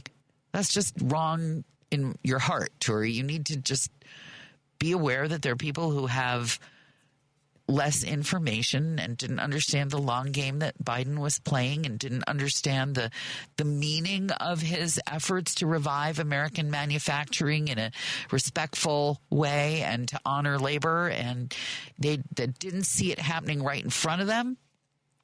And the smoke and mirrors on certain news, if you can call them news stations and propaganda stations to the right of them. I mean, I was getting faux news articles from sources that Wikipedia doesn't even listen to. And part of me wants to say, you know, this isn't going to hurt me as much as it's going to hurt you. And it's not. It's not going to hurt me. We redid our will because our kids are older now, my spouse and I. And when I looked at the benefits that Donald Trump had given me as a person who really doesn't need those benefits, because heck, I'll be dead and the kids should work for what's theirs. It was horrifying. And we're small potatoes. And I just thought, the people who really need the help. I knocked on doors of houses where you think, God, if my life really screws up, I'll be living here. I walked blocks where there were houses that had been subdivided into 5 or 6 little apartments, and they were in need of massive amounts of repairs, and there was broken glass all over the front sidewalk. And I thought to myself, when I would knock on the door, I'd see a Trump sign in a window there, and I'd think, how can you imagine, even if he talks the better game? Look, if you didn't mind lying, you could promise people anything. But I would like to know how you're thinking about those folks now. Do you have a way to find it in your heart to say, okay, we've still got to keep working for them. We don't just get to let them, as the old expression goes, stew in their own juices. We don't get to do that now. So what do we get to do? I'll be taking your texts, 773-763-9278. And in a moment, we're going to check in with old friend of mine, Cary Baker, rock writer and author of Down on the Corner, Adventures in Busking and Street Music, because Chicago is a proud inheritor of the busking tradition, one of the creators, you could say, of the busking tradition, and Cary is going to be a lot of fun. Coming up in moments, it's 4:32 WCPT. Joan Esposito, live, local, and progressive. Filling in today for Joan, radio personality and author Turi Ryder. We're getting some not very warm-hearted responses to my question about do we hope that they will suffer, or do we try to keep working for the Trumpinistas? This one, I warned my 2 adult daughters over and over again about voting on single issues. Both of them voted for Trump. I told both of them I don't want to talk to them for a while, and I'm not going to see them for Thanksgiving or Christmas. I'm sick about it, but I really cannot stomach small talk with them or anyone else for that matter. Ooh, you are a hard case. All right, well, this should lighten things up a little bit. Cary Baker, I haven't talked to you in years. Welcome to WCPT. It's good to talk to you, Turi. I feel like we should talk to each other every 38 years, whether we need to or not. It's a pleasure to speak to you. It's I should tell everybody, I think you wrote for the Illinois Entertainer. I think I was first mentioned in that publication under your pen, as it were. I certainly did. I also wrote for the Chicago Reader and a few national music magazines at the time. Many. But you started your career in the same vein as this book, Down on the Corner, about busking. And your interest in busking comes right out of Maxwell Street in Chicago. Could you tell us how that happened? Yes. Absolutely. Well, I grew up in the. I had a rather sheltered upbringing in same place as you, Wilmette, Illinois, I had found out a little about blues. I was listening to FM radio right about the time that rock was transitioning from AM to FM, and suddenly there was blues, and I figured out that a lot of it was coming from my city, Chicago. And one day my father, I must have been about 15 years old, and my father said, I want to take you to Maxwell Street in Chicago. It's south and west of the Loop, and it's where my parents used to take me shopping when I was a kid, he told me. He was the son of Eastern European immigrants. So we went down to Maxwell Street, and what I hadn't expected is that it was a hotbed for street music. The first thing we heard as we parked our car probably around the UIC campus and crossed Roosevelt Road, I heard the slide guitar, and not just slide guitar, but I could tell it was like a metal guitar, resonator guitar. I thought this is too cool, and we walked toward it. And here's this guy. I later found out his name was Arvella Gray, Wind Arvella Gray. He'd come from Texas. His eyes were shot out in a gun battle over a woman in Peoria years prior, and his livelihood was, and he had lost a few fingers as well as his sight, but he was able to play slide guitar and sing work songs, folk songs, blues, gospel, protest songs, civil rights anthems. So I was transfixed, and I had never done such a thing before, but I asked for his phone number and called him up, and he gave me about an hour, and I wrote up an article, sent it on speculation to the Chicago Reader, put a stamp on it and put it in the mailbox. At the age of 15 years old. That's amazing. 15 or 16, yeah. Wow. It was an early moment of life and career focus for me. And how did it go? You sent in the article, and then I used to walk around the Northwestern campus and pick up a copy at the Student Union, and lo and behold, one day it was in. It was published.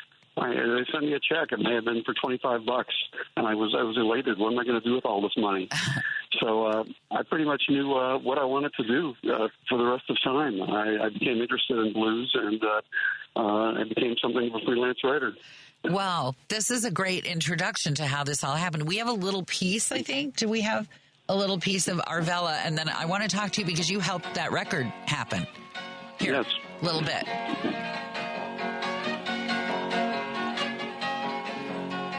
Can you turn that up a little?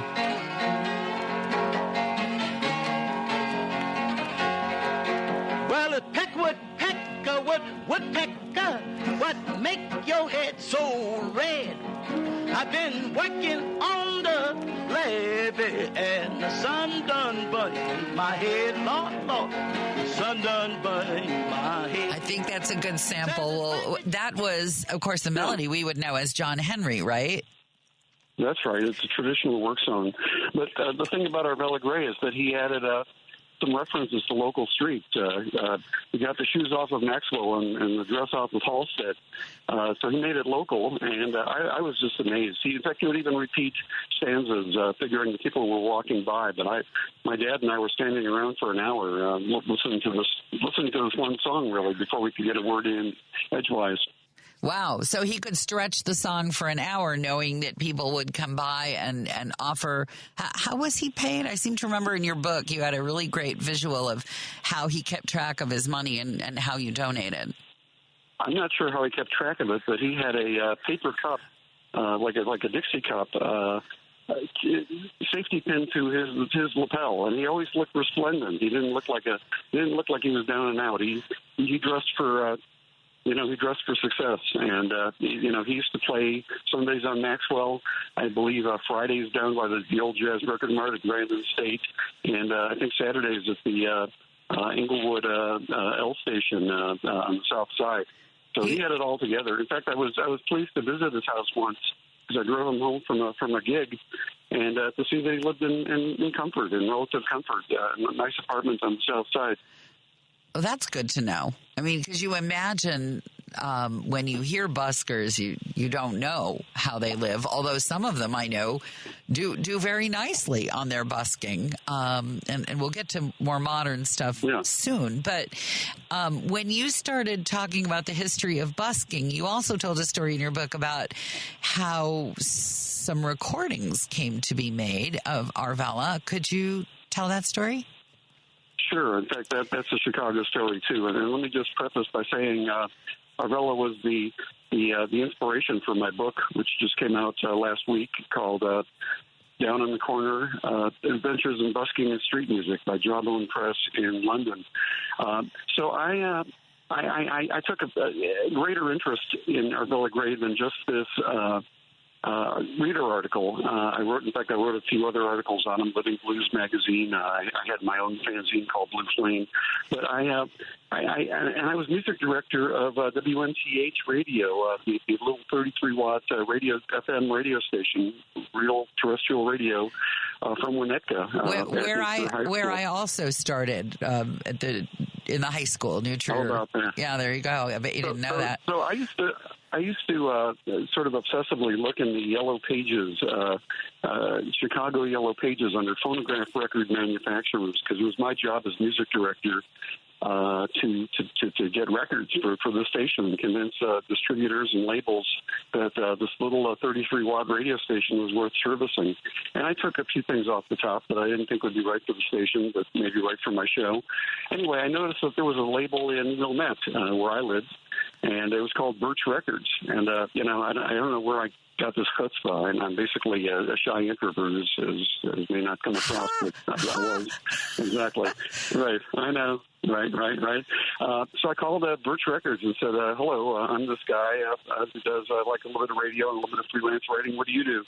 And I was told that Birch Records out of Wilmette was a label that recorded old barn dance, old artists from WLS's barn dance show primarily. And I thought, well, that's cool. They've got a sense of vintage. They've got a sense of legacy. I said, would you have any interest in recording this guy I know named Arvella Gray? He's a blind street singer on Maxwell Street. He's not barn dance, that's for sure. But and it so happened that the guy who ran this little label had seen him at the University of Chicago Folk Festival. So he said, yeah, I've seen him. I know who you're talking about. He's available. Great. So this guy didn't drive, the guy who owned this label, and Arvella, obviously blind for 30 years, did not drive. So I guess I was still living with my folks in the north suburbs, picked up the guy from Birch Records in Wilmette, took the Edens and the Kennedy and the Ryan down to the 49th in Dorchester, where Blinder Gray lived, and picked him up, and we went down to a recording studio known for old country and rockabilly, in real time, old country and rockabilly, down in Harvey, Illinois, called Sound Unlimited. And we were up all night. Talk about an all-nighter. I never did that for math class or for college finals, but I did it for this album. And we were up all night, and as co-producer, really all I did was tap him on the shoulder and let him know the mic is live. And he told us what he was going to do, and he I think he recorded something like 14 songs. All I know is that it was now dawn as we were heading back up the Ryan and the Kennedy and the Edens. And we had an album under our belt. And that came out, and it got some good press. It had horrible graphics. I mean, like hideous. And one day, jumping way ahead of the narrative, in 2005, I woke up and I thought, the first thought I had for some reason was, this Arvella Gray LP has never been available on CD. And CDs were still a thing, and I started a little label in 2005. I mean little, because all it did was reissue this one album, and then it went away. Didn't make any money, but, just to get Arvella Gray onto, it was reviewed in NPR, New York Times, Rolling Stone. Yeah, I consider that a success. That's also a testimony to your long and storied career as a promoter of great artists. You pick them, and I think when you put your name on a project, people sit up and pay attention. So a little credit where it's due, and I'm happy to pass that out. Cary Baker with us now, rock writer, industry veteran, promoter, and now the author of Down on the Corner, Adventures in Busking and Street Music, which you can get on Amazon from the British press, Jawbone books.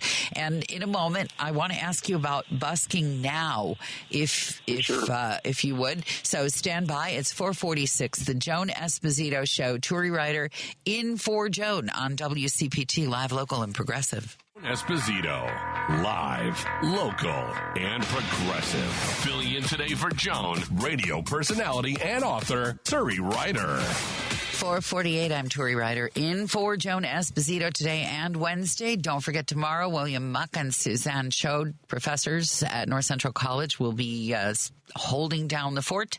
If you like to listen live, well, this is the place. But if you have trouble finding us between 2 and 5 at 8:20 a.m., you can try TuneIn from heartlandsignal.com or ask Alexa, your buddy, to play WCPT from TuneIn. That gets you there, and you can be anywhere and listen.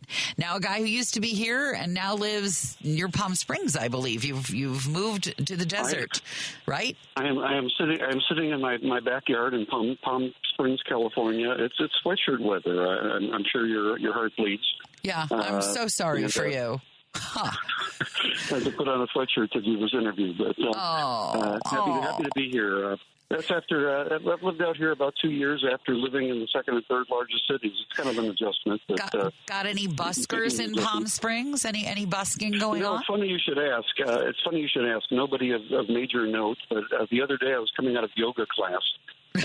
What else we do here, and in La Quinta, and there was a busker like in a strip mall parking lot, in a little median there, and of course he had a little dog, and it was playing the fiddle, and it had his fiddle case open. So of course I stopped and gave him some money and asked if I could take a picture. And I've seen an accordionist in downtown Palm Springs playing "Lady of Spain," older guy. Over and over again. Those are the two buskers I've seen over and over again. I was in 29 Palms near Joshua Tree and saw a guy playing kind of jazz with kind of a backing track and rhythm box, and I thought, I asked myself, is this busking? I thought, I don't think this is busking. It's outside music of the sort, but it's kind of karaoke more than it is busking. But busking, buskers really put themselves out there and play original music, at least by my definition. Well, and that's interesting because the introduction to your book, written by gentleman of the Carolina Chocolate Drops, whose name, of course, escapes me because Don Clemens. Thank you. I have no memory for names. I was on my 5th date with my husband. By the way, I should add a resident of the southwest suburbs of Chicago. I didn't know that. Did not know that. Yeah. Oh, well, you can get him to Harvey then if he needs to record something all night long. But he did beautiful introduction for your book. Tell me, busking now in Chicago, I've had really mixed experiences. It's in some cases, I feel like they're doing nothing at all. And just kind of blowing into a harmonica or howling and not playing. And other times, I'm seeing what you described. They've got the rhythm track. You don't know what's them. You don't know what's not them. And some of it is so loud on CTA platforms. It's louder than the train. But every now and then, you get a gem. And I always stop when it's the gem. And I always leave money when it's the gem. But I'm kind of hard-hearted if you are discerning about your busking attention. What do we have here in Chicago? What's the scene like? Well, I wouldn't be the one to tell you in Chicago. I haven't lived there in 40 years. I know there was a guy named Wesley Willis who was a busker and also kind of a complicated and enigmatic personality. I didn't put him in the book, but I would certainly put him in the volume 2. I really couldn't tell you what else is happening in Chicago at the moment. But I can tell you that I've traveled to in recent years to New Orleans, to Memphis, to Nashville, and I always see street singers playing their music, playing their hearts out. And things have changed since tin cups and Dixie cups and open guitar cases. You still have the open guitar case. Yeah. But these days, you also see QR codes. You see Venmo and PayPal. In fact, I was at Trader Joe's the other day, and there was a beggar with a Venmo and a QR code. And I thought, I shouldn't laugh, but it's all gotten high tech. And I don't mean to equate begging with busking. Many people are buskers for a career. They do that. They show up for work like any other work person.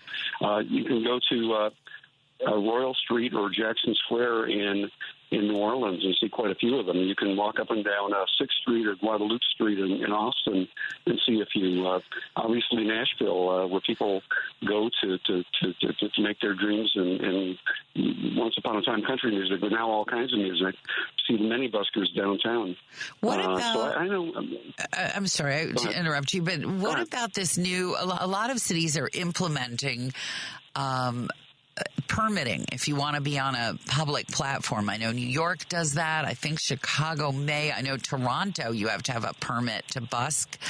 What is that about? What's behind the idea that, sure, you can play and you can open up your guitar case, but you can't, we need to know who you are. What's that about? Well, I found that hard to keep up with, so I'm not really up on the local ordinances. I know the one was just passed in Missoula, Montana, that for freeing buskers.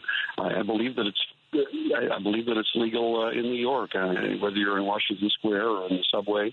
I don't know about Chicago. I do know that it's legal in Los Angeles, where you can certainly see it on Venice Boardwalk. In fact, one of the key moments in my book was arriving in L.A., having lived in Chicago all my life theretofore, moving to L.A., and suddenly I'm walking down Venice Boardwalk as a new arrival is wont to do, and there was a singer named Ted Hawkins, sounding like Otis Redding. Yeah, we have his records. In fact, my youngest, when he was a little kid, used to call him, "Would you play the CD, the man with the beautiful voice?" He used to say. Well, he certainly did. So I was gratified to move to L.A. and find that there were buskers, especially on Venice Boardwalk and later on 3rd Street Promenade in Santa Monica, and really throughout. I had heard of Wildman Fisher, who put one album out in the 60s on Frank Zappa's Bizarre label. I didn't realize he was a busker, but I spoke to Miss Pamela of the GTOs and the founders of Rhino Records, and they regaled me with stories of him playing Hollywood Boulevard and Sunset Boulevard. So it really kind of happened all over L.A. I'm sure it's happening in Chicago. I know that I believe that there was a new Maxwell Street, quote unquote, on this Plain That's Street. not, it's not Maxwell Street. Let me ask you, because you've talked to a lot of these folks. What do they tell you about their life choices that have led them to busking? Is it something they always wanted to do, found themselves doing? What are some of the stories that got them out on the corner? Well, that's a good question. In the case of Frank Orrell, who leads a band that was for a while based in Chicago, but it is now, I believe, back in California after a stint in Hawaii and a stint in Austin. He was a Hawaiian native, flew to the mainland, drove and busked his way to Austin, which he heard was going to be a great place to be any kind of musician. Busked up and down Guadalupe Street in Austin, and got a contract. I don't think he busks much these days. But my favorite story of busking, I think, and how it served someone's career is there was an artist on Interscope Records. Everybody on Interscope Records becomes a star, right? Snoop Dogg, Eminem, Dr. Dre, 9 Inch Nails. You sign to Interscope, you're going to become a star. But here's this guy from Oakland named Xavier, with a very long African last name that I won't attempt, who got signed to Interscope, and he was a little bit like Prince, and that's cool. But his album didn't make it, and it got dropped. So he went back to Oakland and opened the pot farm, which you can do here. And so he's a pot farmer, but he missed music, and so he went out and busked. He's now mid-career in his 40s, and went out and started busking and became this whole new persona named Fantastic Negrito. And as Fantastic Negrito, a folk blues artist, still based in Oakland, I believe, he has, reinvented himself, or you could even say invented himself, assuming that Interscope didn't count. And he's won a few Grammys and several Blues Music Awards. So he did that mid-career. For Madeleine Peyroux, who was a New York jazz singer, she was raised by a single bohemian hippie mom who took her to France and said, "Sink or swim, you play guitar, here we are." And she started busking around Paris. She later grew up, came back to the U.S., became a jazz singer on I think, Concord Records or something, for real touring artist. But during the pandemic, she missed music and she missed humanity. She missed faces. So she would go out into the New York streets, Manhattan streets, and busk, and it sort of brought her. It gave her a sense of purpose and redemption and interaction. There's a singer named Mary Lou Lord who could never. She's from Boston. She could never get an official showcase at South by Southwest. I mean, thousands of artists play showcases, some good, some bad. Mary Lou Lord couldn't get an official showcase, and she showed up, played on 6th Street in Austin. He's joined by Billy Bragg one night. He's a friend of the station here. We have to wrap up, but it sounds like she did well in Austin, and you've done well by writing this book. I'm delighted to be able to introduce people to it. That's Cary Baker. He's rock writer and author of this new book, Down on the Corner, Adventures in Busking and Street Music. If you get a chance to pick it up, my favorite thing to ask people to do is ask your library to carry it. Thanks, Cary, for being with us on WCPT. Don't forget, in a moment, you get a chance to spend time with Patty Vasquez. She's going to drive you home on WCPT. I'll see you Wednesday. It's been a pleasure. Thanks so much for being with us.